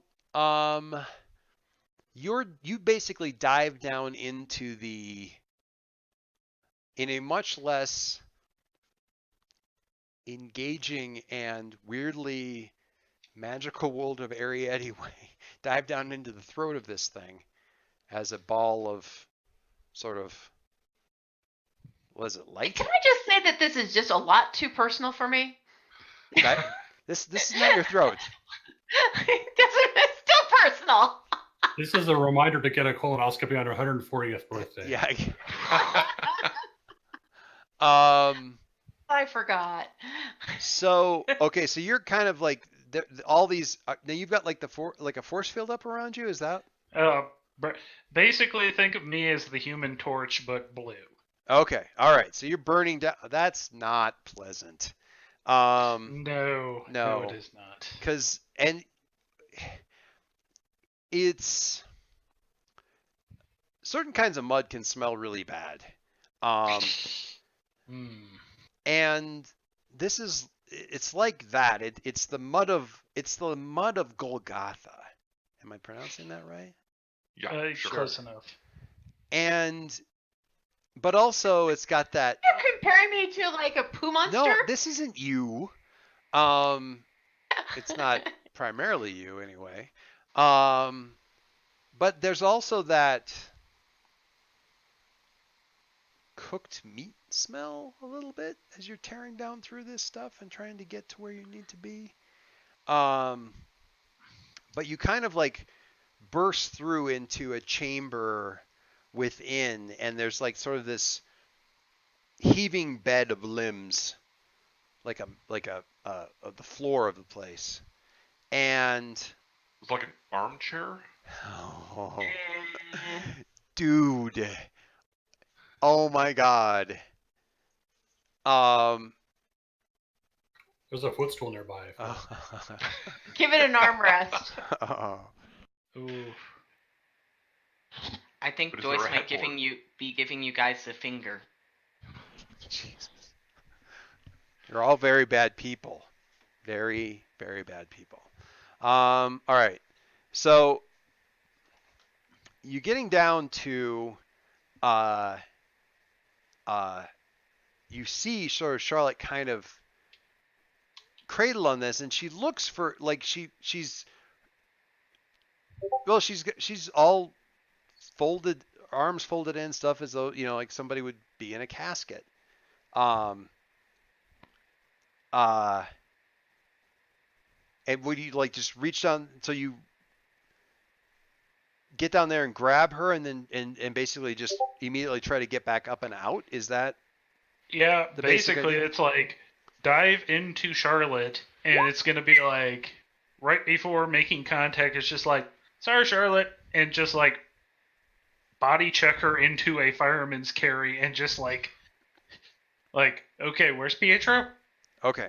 And try to zip out. The thing, so with the entrance that I described, what condition seems afraid? What's best for Adam in this context? Like this, what he just had to kind of plow through. Oh man, there is a lot of them. I would say insecure, but I already have insecure. Can I go with guilty for body checking Charlotte? Sure. As you just kind of plow into her. Uh-huh. And barely remember to shut off the fire at the last minute. It's so difficult when you have, access to such vast powers to just remember to not, Sometimes I have to remember that I have limits. Yep, to smite people with them.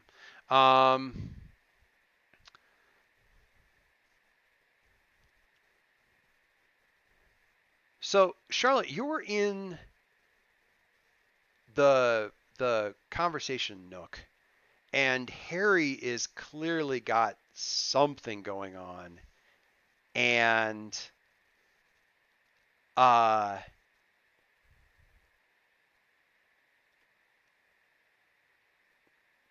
what are you thinking about doing about that, or what do you do about that, or say do whatever with regards to whatever he's got going on, because he's like really seriously kind of like manifesting his powers, and you don't even really see the reason why. So I will reach for his shoulder, work on grounding him. In the process, you know how I kind of, can be temporal or yeah, incorporeal, corporeal or not. I'm gonna try and help anchor him, solidify him. Ooh, I like that. I like that. James, or rather Harry, uh, you were kind of so.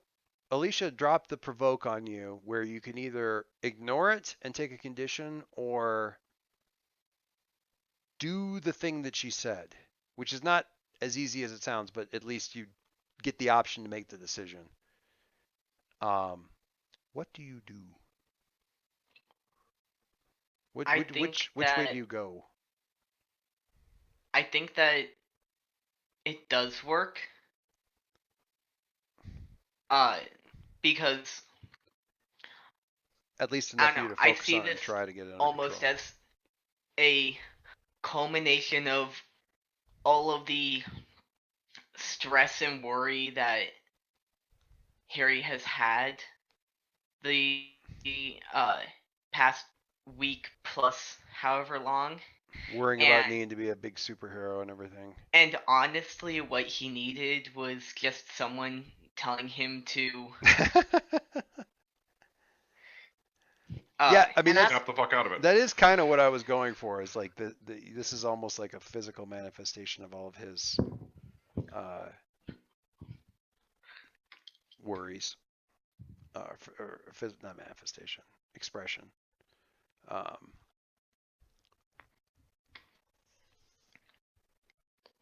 okay. Now the problem is that your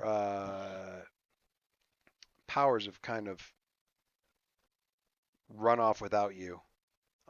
As you've kind of come a bit back out of it, but okay. It happens to all boys now and then. that's no excuse. It's no excuse.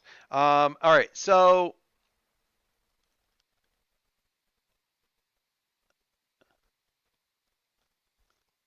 I'm gonna.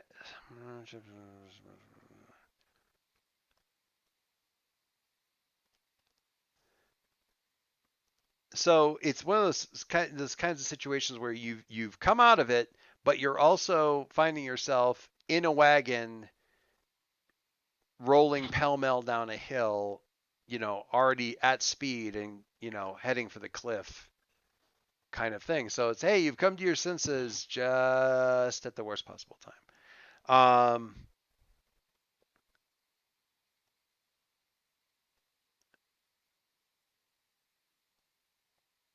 So I think I'm going to have you roll freak to overcome the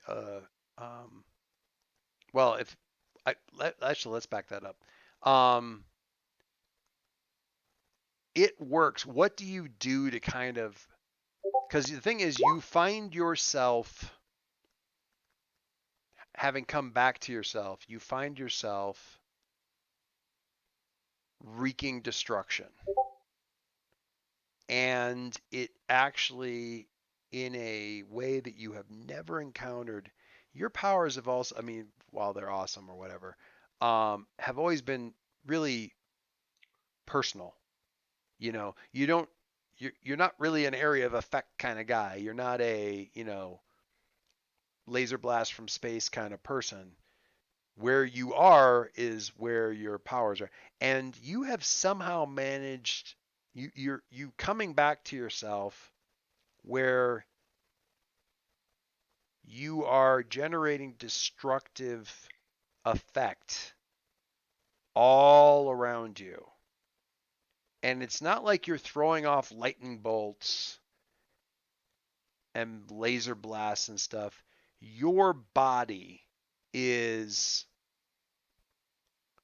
lashing out at anything vaguely dangerous within visible range. And you're not really telling it to do that. It's just, I mean, you're almost like a this conscious spark on top of this thing. This instinctual action. how do you get the reins back? What do you do? And you're getting kind of a doubled vision kind of thing out of it too, because you're seeing the cemetery and you're also seeing like back at Jason's place, and you're like in the conversation area and your powers are wrecking everything there too. So it's almost it's dreamlike because Alicia's yelling at you, but she's new, but you're back at the Quill compound and that was before Alicia, and this is getting wrecked, and you're here in the cemetery, and it's Now, dreamlike. did Jason did he dream of destroying the conversation pit at some point? I mean, who hasn't really? Am I a speedster destroying a conversation pit, or a conversation pit being destroyed by a speedster?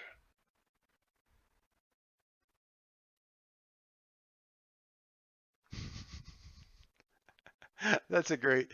So great. Harry doesn't even consider me vaguely dangerous. James, I'm having a moment. Get over yourself. That's so good.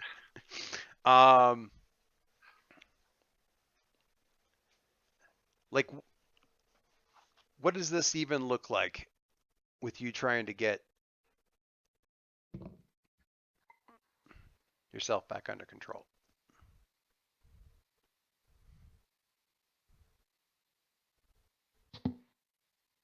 Very good question. I mean, do you do something? I mean, it could be you say something. I mean, it may not even be an action. You might just ask for help. That works too. What am I looking at on this little head sketch thing? Oh, I see different hairstyles.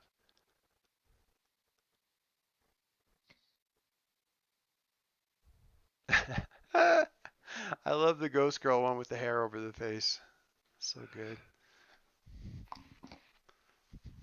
I have no idea why that took I me never so long to once think of watched that. I never once watched The Ring and thought, "Ooh, that should be a superhero." That was the original. That was the original thing. So I I was know. like, why did I not think of this sooner?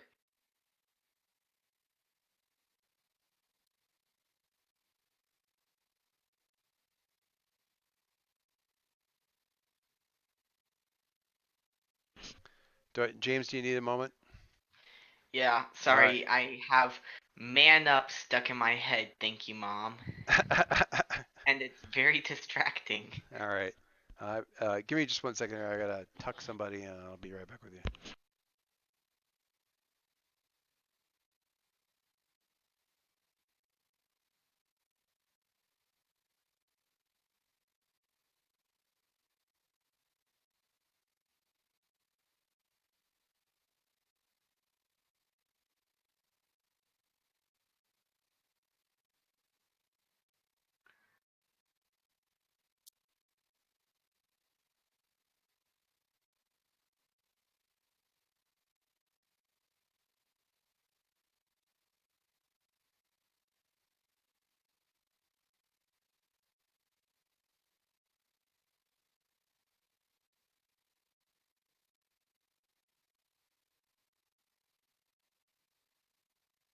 I think I mentioned at one point in time the thing from maybe Dirk Gently's Holistic Detective Agency where the couch gets stuck on the stairwell.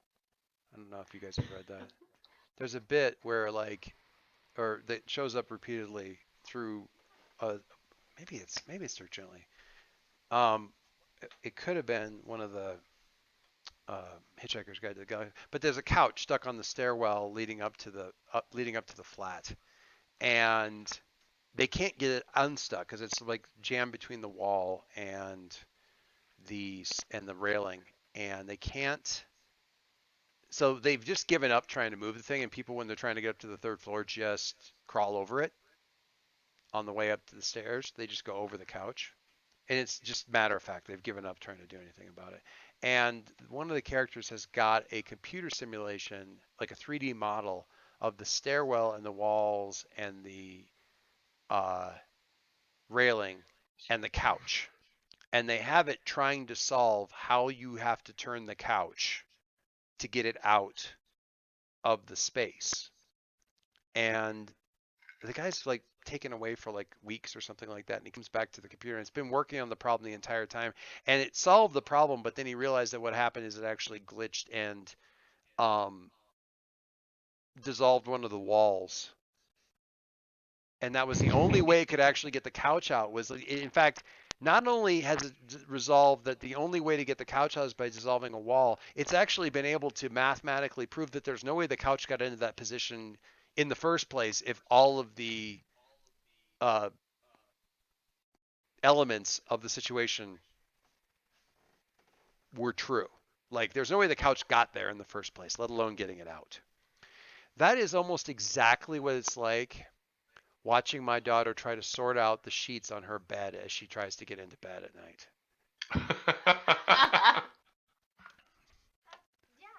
Good night.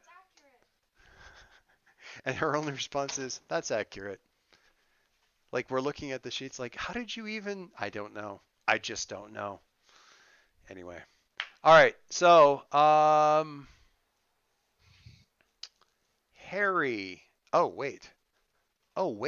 Harry, or not Harry. Adam. Yeah. I almost. It's been so long since anybody's punched a bad guy. I forgot that when you punch a bad guy, stuff happens. The bad guy punches back. The bad guy punches back. And marks a condition. Well, and marks a condition, but also punches back. Where is my horrifying thing?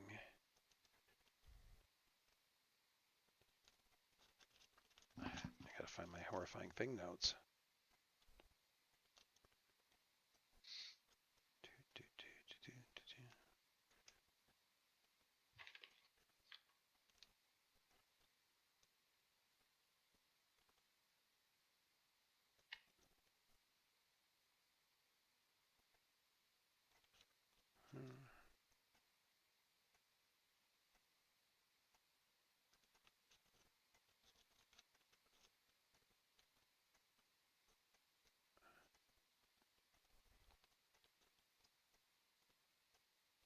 Is it sad that I wasn't actually expecting you guys to hit this thing? Or at least It's a miracle. That's not sad. That's just astonishing. No, I had the notes ready. I just don't know where For all that I keep this stuff organized.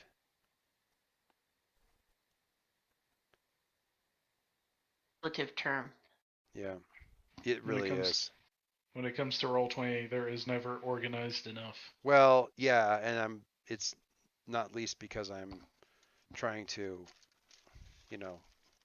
find stuff on the hard drive and every other thing. All right. James tell you the other day he was playing Catan with the Dutch version of the game? No. Lord. Had to figure out what the different pieces were, and it was fine unless you didn't draw a victory card, Right. whatever they're called. Yeah. Fun times. Did you have a Dutch version? College. Of course you have a Dutch version. Their family member gave it to them because either the family is part Dutch and they kind of speak Dutch. It was unclear. It was unclear. Again, college. All right. So, Adam, you grab Charlotte, and she kind of groans and like she's been, I don't know, tackled by somebody flying at speed. And you flying straight down at her. So you kind of swoop a bit, grab her, that kind of thing. Blasting through this thing, make connection with her. She grunts, and it's not exactly like in syncopation with her reaction to that, but the thing through which you just blasted reacts to the blasting. And as you're doing that sort of swooping arc to grab her and turn back for the exit, your exit that you made, kind of thing. Knowing that you're not going to be able to really burn your way back out of it, not while you're carrying somebody, you see that tunnel snap shut. Not like grow shut, not reweave or anything like that. It just slams closed. And as it does, when it does, you feel the flight, the connection that lets you fly, leave you. And it's not that the flight's left, the power is somewhere, but your connection to that part of reality that's not in this space that this thing has been trying to reach now for a while Uh-huh. is Oh, closed in the same way that that tunnel is closed. You're in a sealed system, and so you're kind of arcing back up, and you've got Charlotte away from it, but that just means that Charlotte's not influencing it anymore, and you kind of both tumble to the undulating floor of this space.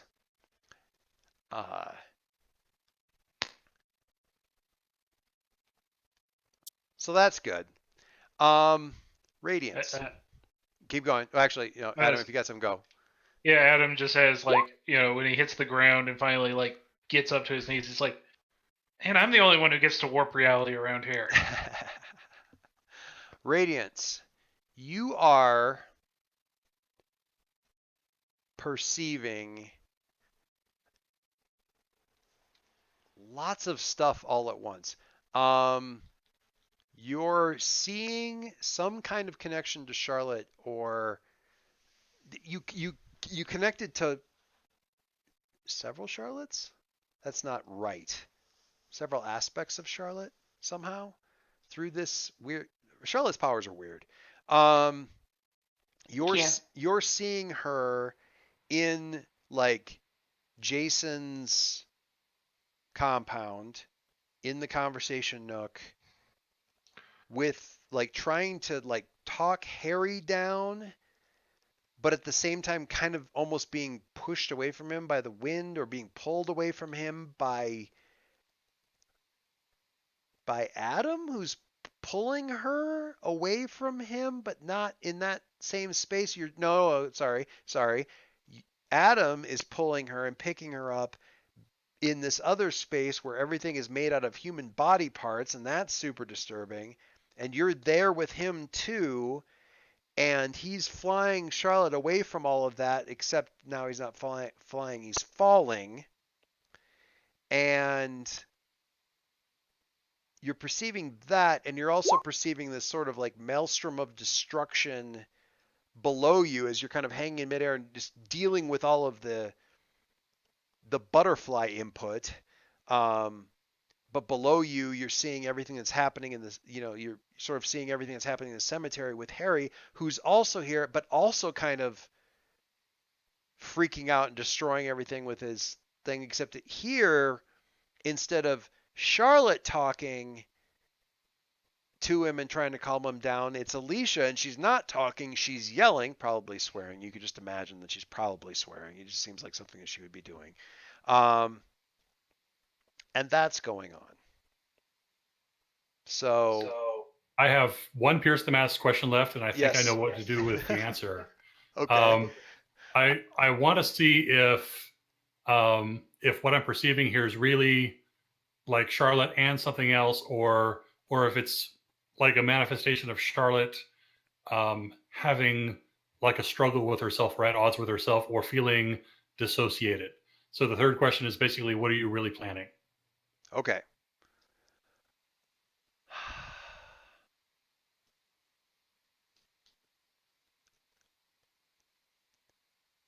This only really works because of your multiple points of perception and what you're seeing. Because what you're seeing from Harry is clearly some kind of like freak out. Although Alicia hasn't been shredded by being standing next to him, so he's not entirely out of control. Um,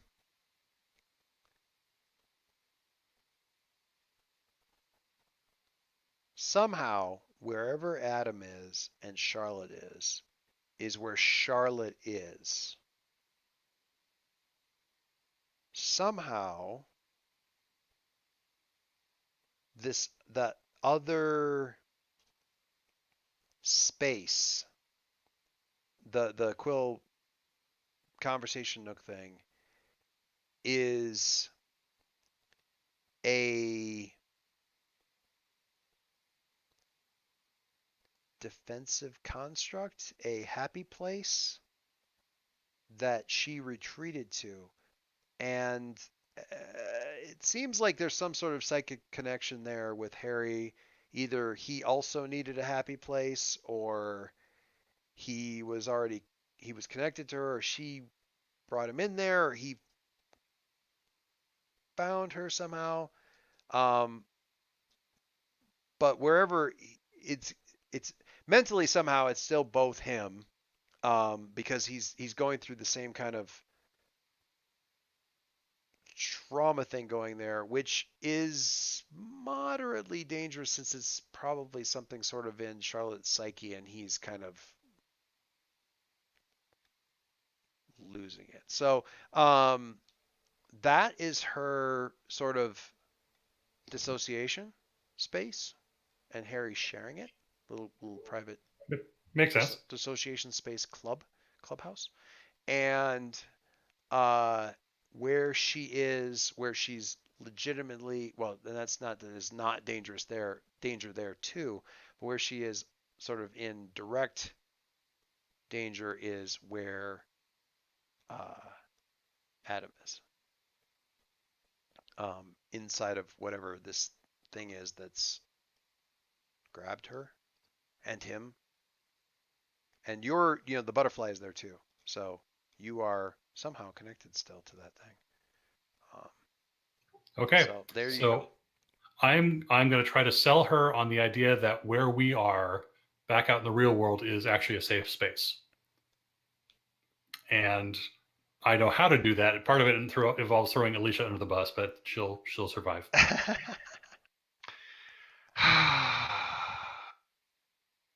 So Summer through this interface will try to communicate with Charlotte.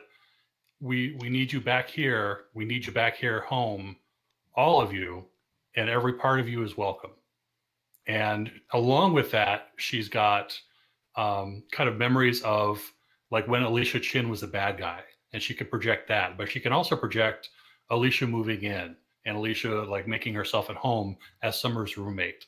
And she kind of wants to convey, like both verbally and through these images, we'll accept whatever part of you this whole thing represents. It's okay to come back, whatever you did, whatever is going on with you, like we'll work it out here.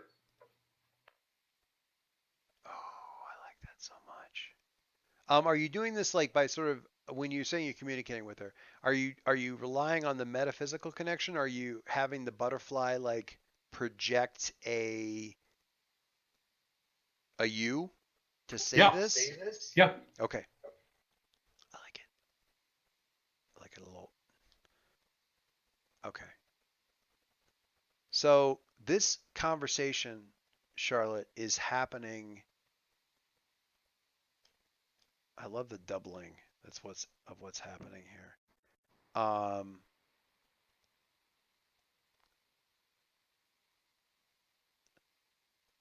So this conversation is kind of happening for you, Charlotte, in multiple places because you're sort of like weirdly kind of, that half awake state where you're like kind of awake but the dream is still real.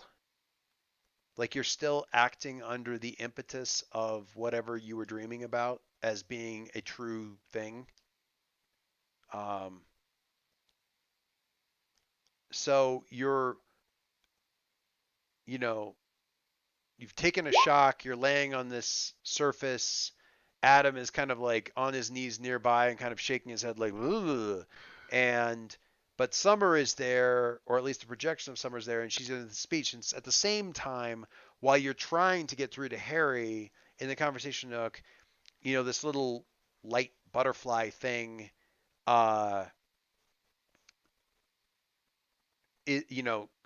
projects like a little thing, like that one movie that one Star Warriors movie that everyone said you just had to watch to get caught up on on the modern world kind of thing, with the little robot that did the little beam of light kind of thing. And uh,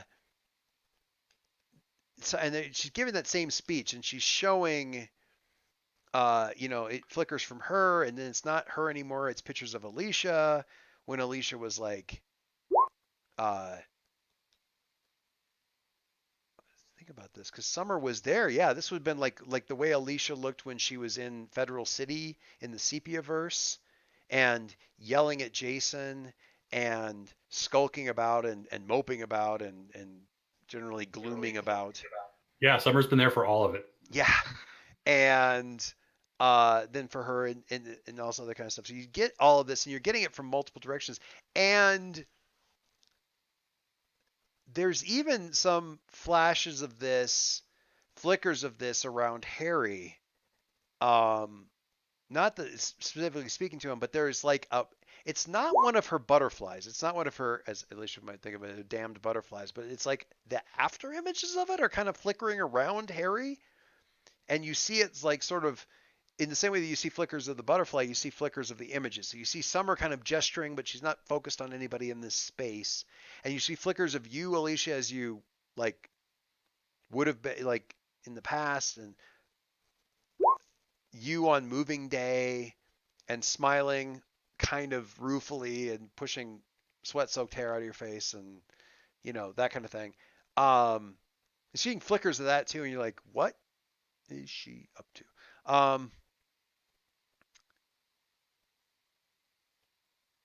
With the Pierce the Mask, does that give you like a +1 acting on any of that, or am I thinking of a different movie? That's assess the situation. That's assess. That's what I thought.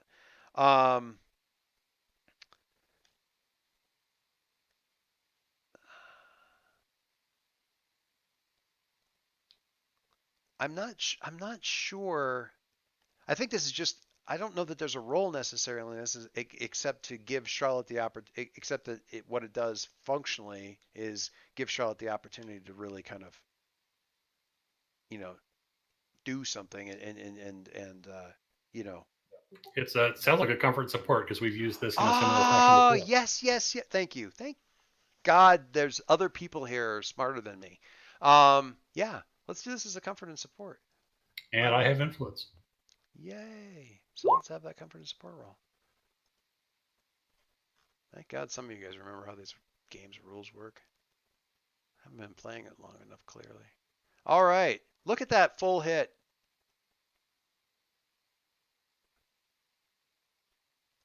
So she gets to mark potential, clear a condition, or shift labels. Probably either the clear a condition or shift labels make sense to get out of this. Yeah. Charlotte.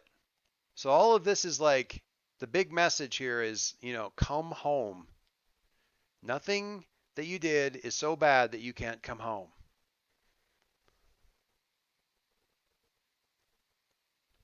And is this where we really kind of, does she really even now at this moment think about the looming what I did thing that kind of drove her away from everybody in the first place? Or are we just pushing that aside and embracing this thing, or are you kind of dealing with that imagery thing? Do we see that imagery happening? Well, the remaining condition she has is afraid. So I think that's less about what she did, more about. You need a minute? Nah. If you need a minute, you're okay. It's okay.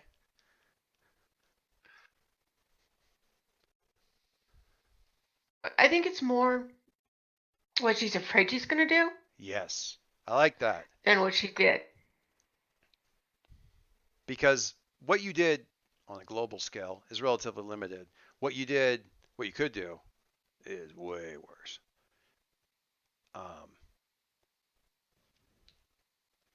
So, okay. I mean, so if you let this take away your afraid, what if you're, so, okay, let me back this up. If this takes away that fear, then, and what you're worried about is what you're going to do. In what, and what Summer's saying is, come back, you'll be fine, and we'll accept you. But what in that, she's talking about what was done. You're worried about what could be done. What in her words lets you get rid of, if you do get rid of it, maybe you don't, maybe it's something else. But what in her words, if you get rid of that afraid, gives Charlotte the idea that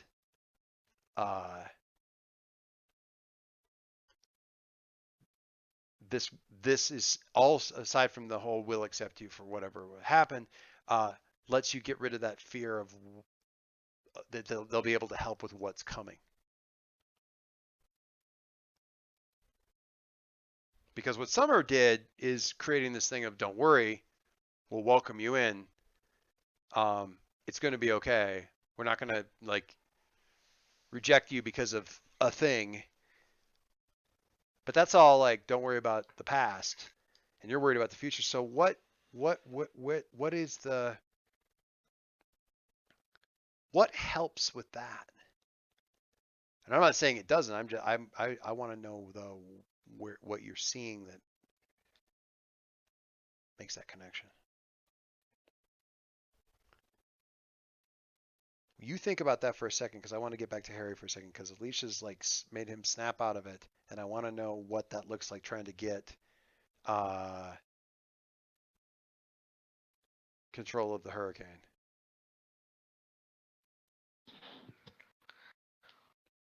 Well, I have to say my first reaction is to just run with it. Like just try to get away? No, I was trying to go for a pun there. Oh God. But as though we need to try. But I think that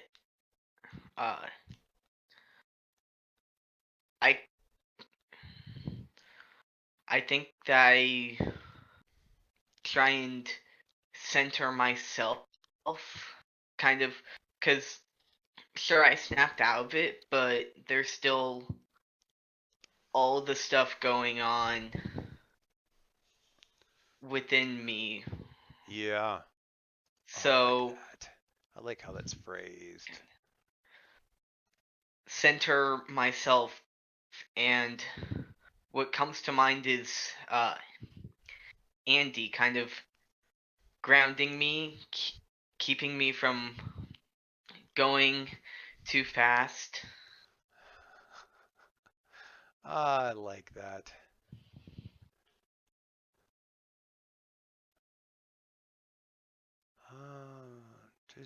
I feel like there should be a role there to really kind of rein that in. I'm just trying to think about what that would look like. I guess it would be unleash your powers, but it doesn't feel like that.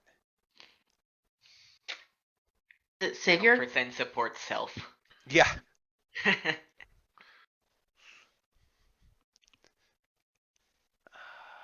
Yeah, in a weird way, it is kind of a. I mean, what you're describing is sort of a mundane thing, but you don't really use that because it isn't unleashing your powers. It's the opposite of unleashing your powers. Wait a minute. Wait. You just got an advance, didn't you? Yeah, I haven't put stuff in yet. Are you? How many advance? Let me just look at this thing first before I. 8. Oh, somebody's breathing really hard. Wait, no. Sorry, that was me. It was Harry's Hurricane. I think that's the 8th advance. Oh, if you had I a have bunch of, yeah, that is okay. correct. So let me look at Yeah. moves. Of course, I didn't actually grab any of these and move them into the thing. Okay, let me look in the thing. I'm wondering,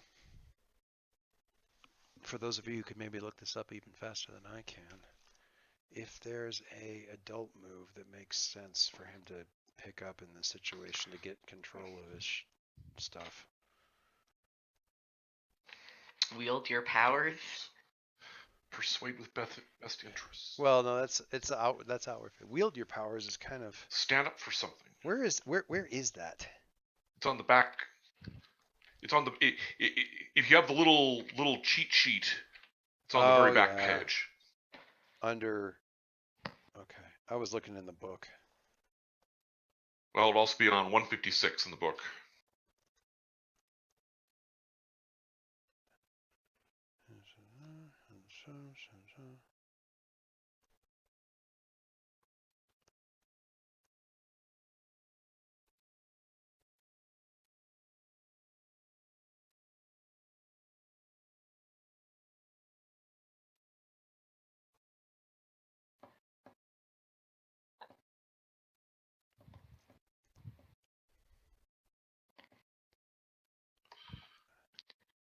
All right. I think, Harry, you use your advance and pick up wield your powers. I will say that that has me rolling freak. I mean, it's still rolling The free. opposite of what you were saying. Well, no, not what I'm saying. I mean, I get that, but it's an expression of you know, like sort of like thinking about a calming thing.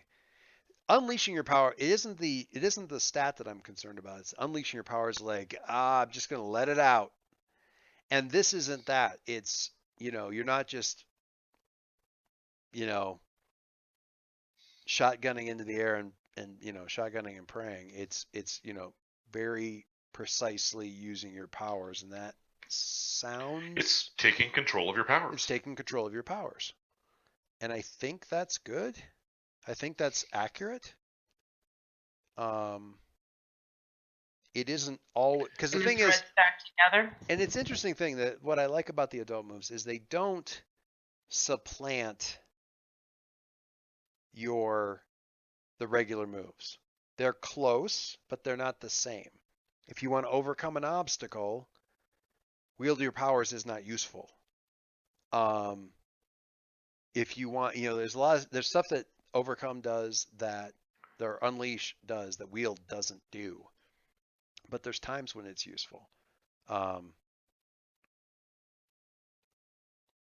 So, but the other half of that is also that the trigger is when you wield your powers with precision or grace. So Right. if it's your first time doing something, you're probably not doing that. Yeah. Well, and then I mean, do you think it's not appropriate in this place? Because it feels like he's kind of like using this calm thing to get control of stuff. I don't know. I mean, I like it, but I don't know if it's makes sense. What do you think? What do you think, Harry? I mean, I can do that. I know you can. I can make one quick suggestion if you're Yes, interested. by all means. If you're looking for how do I get my shit together through using my powers, there's a bunch of like particulate matter still flying through the air, all this stuff. You can go grab it. There's a bunch of damage that's been done. You can go fix it. Yeah. Like this realization can come with actual tangible action that puts things right. Yeah. It isn't just. I mean, it's taking a step past. It's not just stopping what I'm doing, but actually undoing some of what I'm doing, what I did. You know,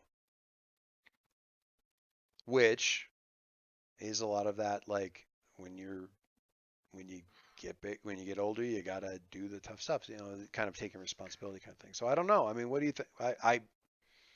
what does it look like to you? I mean, you're right to a certain extent. It's not that mundane thing that we were looking for, where it's like you're almost doing a comfort and supporting yourself, but we don't really have a move for that. That's necessarily.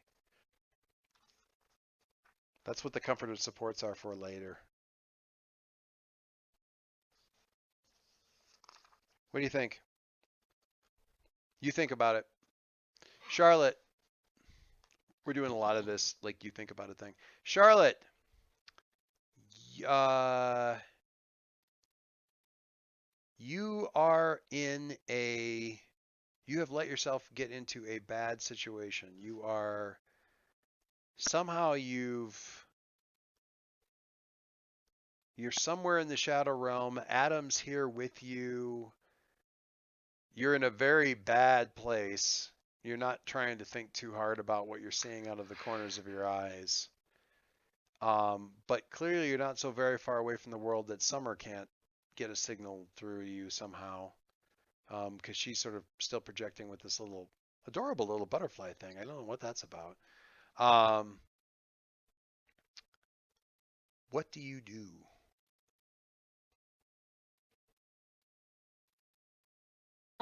So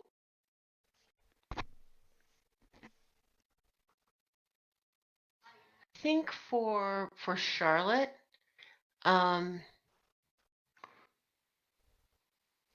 in sort of that blanket, whatever it is, it's okay, actually has a bit of the opposite effect for her in that what do they think I did that I need that? I don't, I mean, So well, and there's been enough connection, I'll say this at a metaphysical level between you and Summer, that you at least have some inkling that they don't know anything specific except that they think that you did something that upset you so bad that you went full on happy place, happy place, happy place, happy place. I guess that's sort of what I'm saying is that, I'm not sure that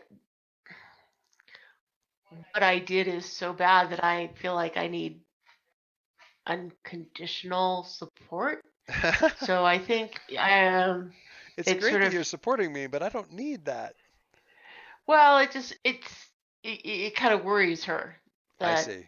they think that I can do something that bad, I guess. So I'm gonna keep afraid. Okay. I will mark potential and clean Is up stuff in the real world. do you pick? Is it Bill? Is it pick one or pick two? I can't remember. Pick one. Pick one. So you mark potential, and what do you? So yeah, it's really it's almost the experience points that you get, the experience that you get from a failure, in that there's clearly some misunderstanding here, and you've learned something about yourself and also, um, your team and where they think you're at and what's going on there. But more cogently, you're inside a big fleshy mud creature thing in the shadow realm. What do you do about that? I can think we should leave that. It's who would want to be here? Um, Adam's sort of slowly getting. Do you need how do you want to get out of this thing, or how can you, or How much of it is manifestation and how much of it is an just actual thing? 50, shadow stuff? 50-50? I mean, it's not. It is enough of this place that it's not nothing for you to. I mean, it isn't something you just would simply disregard. There's definitely a will here, although whether or not it's not a fully formed intelligence without you. More animal-ish, instinctual at that point, but it's still dangerous. You know, a hippo's dangerous, and it's not, going to be writing any physics papers in the near future. It doesn't have to. It's still super dangerous. Um, But I mean, Um, you're within the shadow realm, so being able to move in that space isn't something that it's managed to deny. It's cut Adam off a bit from some of his stuff, but not you. So you might be able to just, I mean, from a mechanical point of view, it's really kind of unleash your powers and overcoming the obstacle of this thing in the way. What that's going to look like. so my thought is, enough of this. I'm bored of I don't this. take whatever I need to take of Harry if I need to bring him along metaphorically. A little bit of Harry that, So yeah, you're keeping that in your, well, really that's sort of tucked away in a weird way, that's sort of in your head. So, okay. Yeah. so the idea is, it's sort of, and it's sort of it is going to be a little bit of pissiness, which is like, I don't need to deal with this now, and Okay. I'm just going to walk away, kind of thing. So you just sort of, Exert my influence, my pressure, my get my freak on, and just say, party's over, we're leaving. and just walk out of it. Okay. Give me, let's do a freak roll and see where we're at.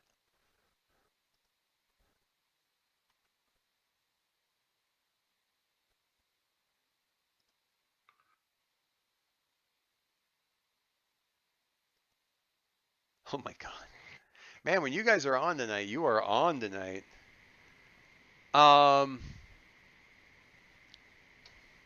Harry, what do you say? What are we? So you basically take a whole Adam and says, okay, we're leaving, and she just kind of walks out of the thing, Whoa, like whoa. No.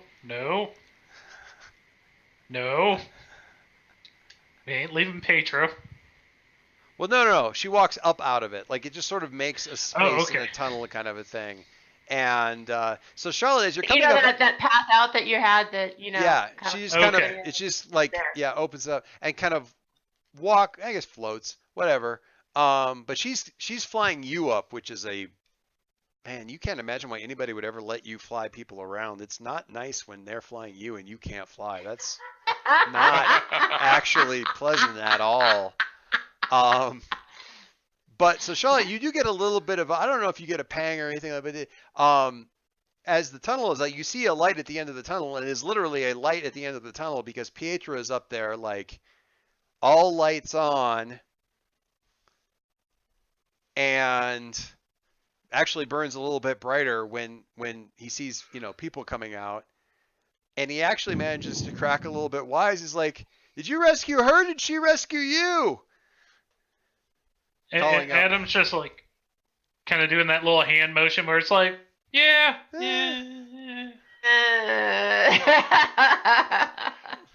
Little of this, little of that, I guess. I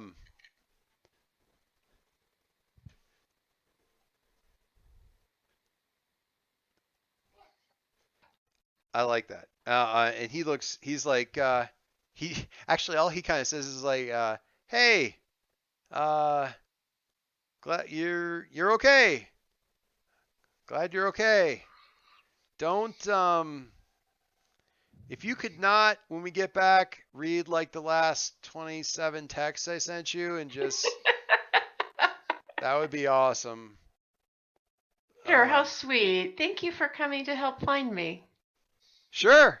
Yeah. You No. had to, deal with all of this. Hero stuff. No. This was it was fine. It was what he wants to say. What he wants to say is horrifying, but it was fine. Totally fine. Super brownie points for not like totally freaking out. You would not believe how many times he saved my butt in hair. Oh, doing Pietro a solid. That is something I did not expect to see in this game. Anybody doing Pietro a solid? Willingly. Certainly not anybody past Charlotte, who already did it once. And actually, that wasn't for her. That was for no. Anyway, what a weird wild ride.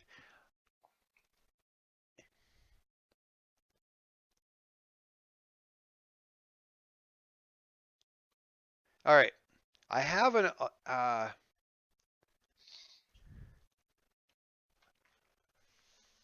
so there's a different route we can go with getting things under control, Harry. If you're not feeling the that one thing. Um,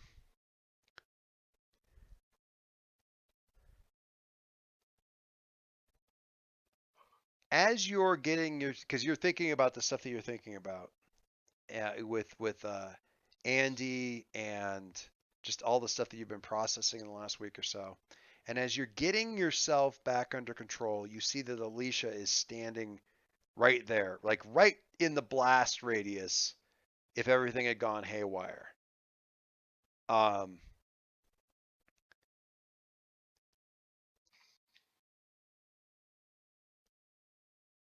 how and you weren't Are you cool now, man? you weren't so far gone that you don't know exactly who got you back from this. At least on this side of thing, there's this weird like flash in your head about Ghost Girl and the conversation pit and a butterfly.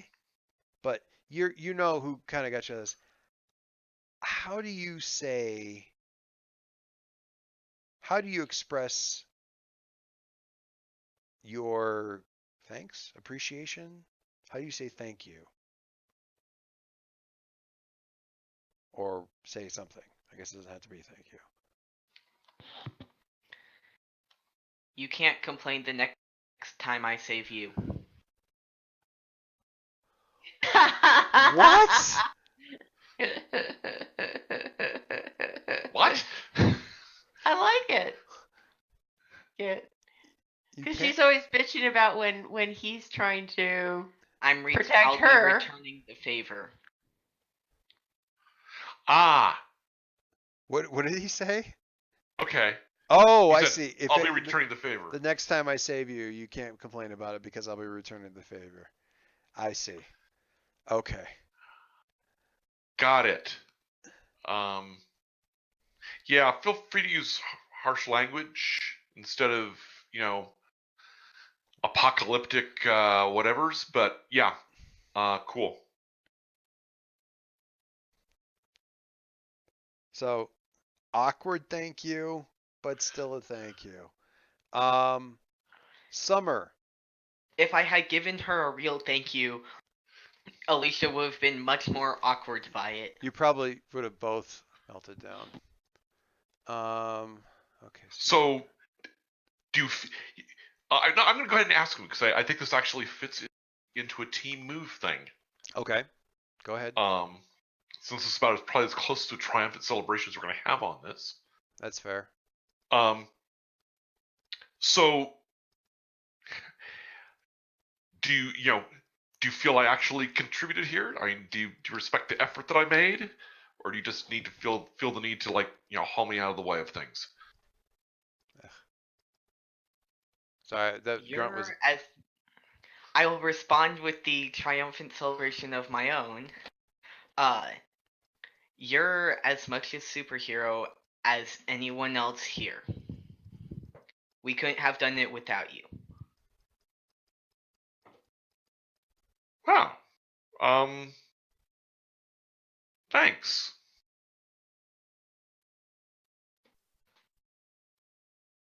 And Don't mind me. I'm just. yeah, okay. Thanks. I'm Thanks just, for saving me from the evil chicken fingers things. the evil. Okay. The evil chicken fingers. I like it. Like it. Yay, triumphant celebrations. That should be the title of this. Evil chicken fingers. Fingers. I really hope not. Boy, yeah, no. Summer, what do you're back.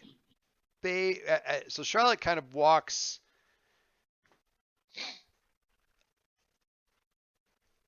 up. Oh, she just kind of walks into focus. Down below at ground level with Adam and Pietro. What do you do? You're kind of overhead at about 30 meters up or something. Well, I'm going to head down there immediately and check on them, and if they seem okay, I'm going to make something right that I needed to write and tell Pietro, I think you were very brave and very sweet for working so hard to find Charlotte. Aw. Yeah, I just trying to get a solid no on that second date, I guess. Kind of tries to he doesn't know how to deal with people actually saying thank you, so he's just he'll just do it badly. And if Charlotte can't take a hug, then she'll get a hug too.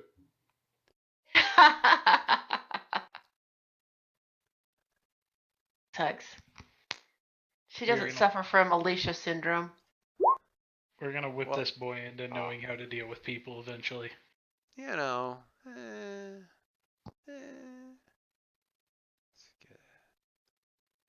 So Joyce, I do have one Just question. written that way. It wasn't me alone, but did I stop a fight with calm words? Yes.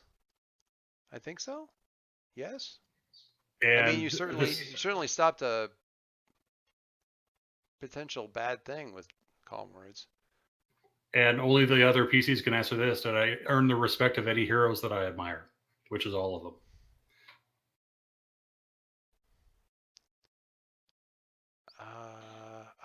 The person that you primarily interacted with was Charlotte, so I have to let Charlotte answer that one. Well, that's why it's a question for the PCs, and only they can answer. Right.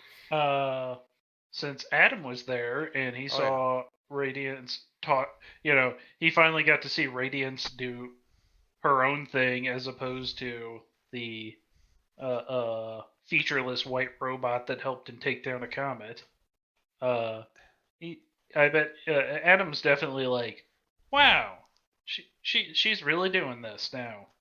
Like, And Jordan is gonna dig her costume. Well, then that is the first batch of my beacon drives. That's nice. I'm putting those two icons in there because I'm having this flash in my head of those two having a little conversation about rescuing each other and stuff in the middle of absolute destruction. Ground zero. Yeah, ground zero destruction. Every single time I see a new Alicia image crop up, you're getting that much closer to Daria. I'm looking at this. I'm looking at the one you're currently using for the one that you're currently using on your icon, and it's The Dave icon? Yeah. the Dave icon is very, very good. I showed my daughter the one that is currently the Adam Omari one, and she's like, "That's so cool. I wish he'd draw me." I'm like, "You don't have a character." No, I want him to draw me. Get it right, Dad. I'm like, okay, all right, fine. Okay, the aftermath. That section of the cemetery is gone. There is not cemetery there, functionally speaking. It is a flat, scoured, muddy, post-tornado through a trailer park, but having also taken about 10 feet worth of topsoil off in a couple of spots as well, because the topsoil was currently fighting and then it got blasted to smithereens. So for all intents and purposes, there's basically a meteor strike crater in the middle of that, in most of that cemetery, where most of that stuff was at. So that is absolutely wiped out. So that'll be some fun stuff to bounce back from next session. Or Hey, on the right side, Adam's now React. showing up on the Aegis satellite feed. yeah, I bet they all feel better about that now. Oh yeah, yeah. When they get the satellite feed of what it looks like at that spot, that they're gonna, they'll blame Adam. That'll be great. We're picking up Adam again, but there's something here with the global image that's not quite right. This doesn't match Google Maps at all anymore. Yeah, there's all kinds of flashes in the distance, emergency vehicles coming, sirens, of various types. Police, emergency services, fire, ambulance, all kinds of craziness. So you guys are coming out and it's like kind of like, yay, you're back, hugs, and there's a lot of bad shit happening, isn't there? There's some, you're not going to get to just go home yet kind of thing. So, and we will, with that somewhat sobering revelation, we will stop for the night. Unless anybody had any last minute stuff. No, but Adam definitely feels relieved that he's not the one causing collateral damage this time. This time. Thanks, Harry. Thanks for being think- being the one that did the thing. I think the forums are going to be alive with the sound of cutscenes, but I don't have anything else for tonight. You think? Yeah, there's going to be a lot. Okay, so hey, Charlotte, look at the bright side. Your thing is at least somewhat sorted, and you know, we've made some headway on that, as opposed to this other thing where reality is bent, and you know, messing with flipped coins, which is a whole different thing. Lurking. All right. I love that the one roll that Charlotte got to have was like a 13. So good. And she still got, she didn't even have to roll bad to get potential. Charlotte, closer to the team, further away from the team, more into yourself. I think given the last to be about myself. So. Okay. That sounds fair. Shift some labels. Summer.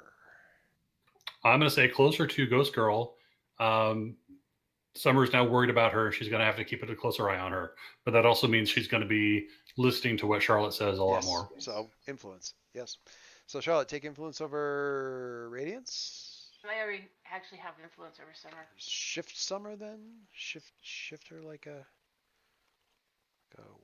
well-oiled like a shiftable thing. Like a shiftable, well-oiled racing machine, I guess. Something. Alicia, I am wildly curious. Well, I think especially given that final bit, although I was almost thinking about it beforehand because she actually did make an impact on Harry. The fact that he listened to her and then actually, you know, said respectful things to her. Yeah. So I'm gonna. His relationship with you is it's coming along slowly. It's coming along, but it's coming along slowly. Well, we didn't get off to the best foot. That's fair. You did shoot him into another dimension. So I'm going to say closer to team. Harry. To Harry. All right, that's cool. That's cool.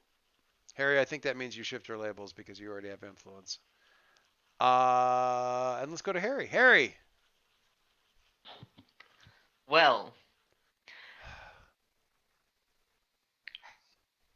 I'm also going to go closer to Alicia. Oh, well, we haven't had a mutual because there was a lot of like me space, but also sometimes you just need someone to tell you to snap out of it. Snap the fuck out of it. Snap the fuck out of it. Sorry, I'm gonna keep working on that until I get. Jason Quill, she is not. Yes. Quick question. So on. Incidentally, I have to share this real quick. Don't lose your quick question. Constantly getting that quote wrong reminds me in a writing class. I think it was poetry class or something I had in college, and the instructor was reading a piece that I and I didn't like writing poetry. I had to take it anyway. But she was reading it, and there was a line in there like, "I don't understand what the fuck is going on," something to that effect. And she's like, kind of reading along. She goes, "I don't understand what the hell is going on." I said, "That's not what it." She goes, "Oh yes, I'm sorry. You said fuck. You're 18." Oh no, you said fuck. Of course you did. You're 18. And I'm like, wow, like wow. Super. Anyway, Quick question. You had a quick question. What was the quick question? Yeah. So I'm going to be shifting Harry's labels from our little triumphant celebration bits. There were like two other shift, gain influence, shift label, therefore things that came from that. But I assume that I'm not actually going to shift his labels 3 times. We've had this discussion before. I think you probably collectively just do it once. And Okay. we call it good because I think we I had shift him one way, then I shift him back, then I shift him again. well, we had it. We had that kind of come up at one point in time with, I want to say Leo and Adam at one point in time, where it was like so much stuff happening. It's like, well, let's just shift it one time and call it good for the end of the thing. I think that's about right. So it's sort of like, oh, I shifted his labels. Well, I actually already did that. Which isn't I don't need to do it again. It's like, no, you've flipped that label. You've flipped that switch already. So that's probably good. Nice job though, working in the triumphant celebrations. And we haven't had a mutual influence exchange in a while, so that was kind of fun. Did I miss Adam? I'm gonna grow closer to the team and Ghost Girl because she really I went to Scared go the save shit out of her. you. I went to go save her, and she saved me. So You feel that when you get back out here, you do feel actually really when the tunnel opens up, you feel like kind of your flight coming back, or at least the connection does. So I mean that's kind of a comfort. Didn't know how long that was going to stick. It wasn't really something it did to you as much as your connection to the material world has been throttled. It's a horrible monster and the Verizon of interdimensional space throttling your bandwidth. I don't know, something. At inopportune and frankly terrible times. All right. I think that's everything. Margie, feel free to shift my labels because I'm sure you already have my influence. Shift them all. I have everybody, including Pietro and Magnus. I don't have Jason anymore for some reason. Magnus? Who's Magnus? Magus Everard. Oh, Magus. Right, you have influence over Magus Everard. Yay! All right. Well, it's kind of funny. I was like, oh, well, we're doing fine on time. This was at 9:30. And next time I looked at the clock, it's 11. Like just the last hour and a half just. Yeah, I got to go pick up my roommate actually. Blinked. So. All right. So with that, my fine people, thank you very much for a fine evening. Much appreciated. Good Congratulations, stuff. Dave and James, for conditioning each other out. What did you guys take conditions from shifting each other's labels? Yes. Yes. Lovely. We had a mutual shift or a mutual swap, and both of them managed to hit each other's 3. Hopefully, Adam, I didn't condition you, did I? No, actually, you can't shift my Woo! savior. So Condition you. So I am 2 for 2 of not conditioning people tonight. So Mercury, if you're still looking at how'd you condition Harry? What did you try to shift up? Mundane. Oh. Pushes Harry towards mundane. I don't know if you have that move available on your sheet to pick, but maybe you can lock mundane. But is that a No, I moment locked of truth It's Savior. in advance. That's. I Well, I know locked- he's got an advanced fully. Or did you? Oh, you lock Savior this time? Is that what you did? Yeah, in my playbook I only have one that lets me lock a label. Interesting. And I locked Savior because Savior. Because Yeah. Savior. I tried to keep it at a 3. Yeah. I completely understand that. And he tried to raise your mundane, which is also capped. Yeah, I'm trying to figure out between 2 different advances. It's kind of a funny thing, honestly, because there's a little bit of that where as your numbers get a little bit bigger, the chances of you getting conditions from people shifting labels gets a little bit higher because you're more likely to be at the extreme ends, where people try to push you up. That'll be nice because the first condition you ever took from shifting labels was when your dad said something awesome and like tried to raise your savior when it was already maxed out. So. GM note, I bumped up Freak and took down Mundane. To be fair, my savior started at 2, so Yeah, I mean that's savior is the legacy's like sort of core thing. Hey James, I will remind you, every time you have a moment of truth, you also lock a label. I haven't used my moment of truth. Oh, I know. I'm just saying you have 3 opportunities to lock labels. Yep. You get one that's just a lock all by itself, and then when you pick up moment of truth as an option to,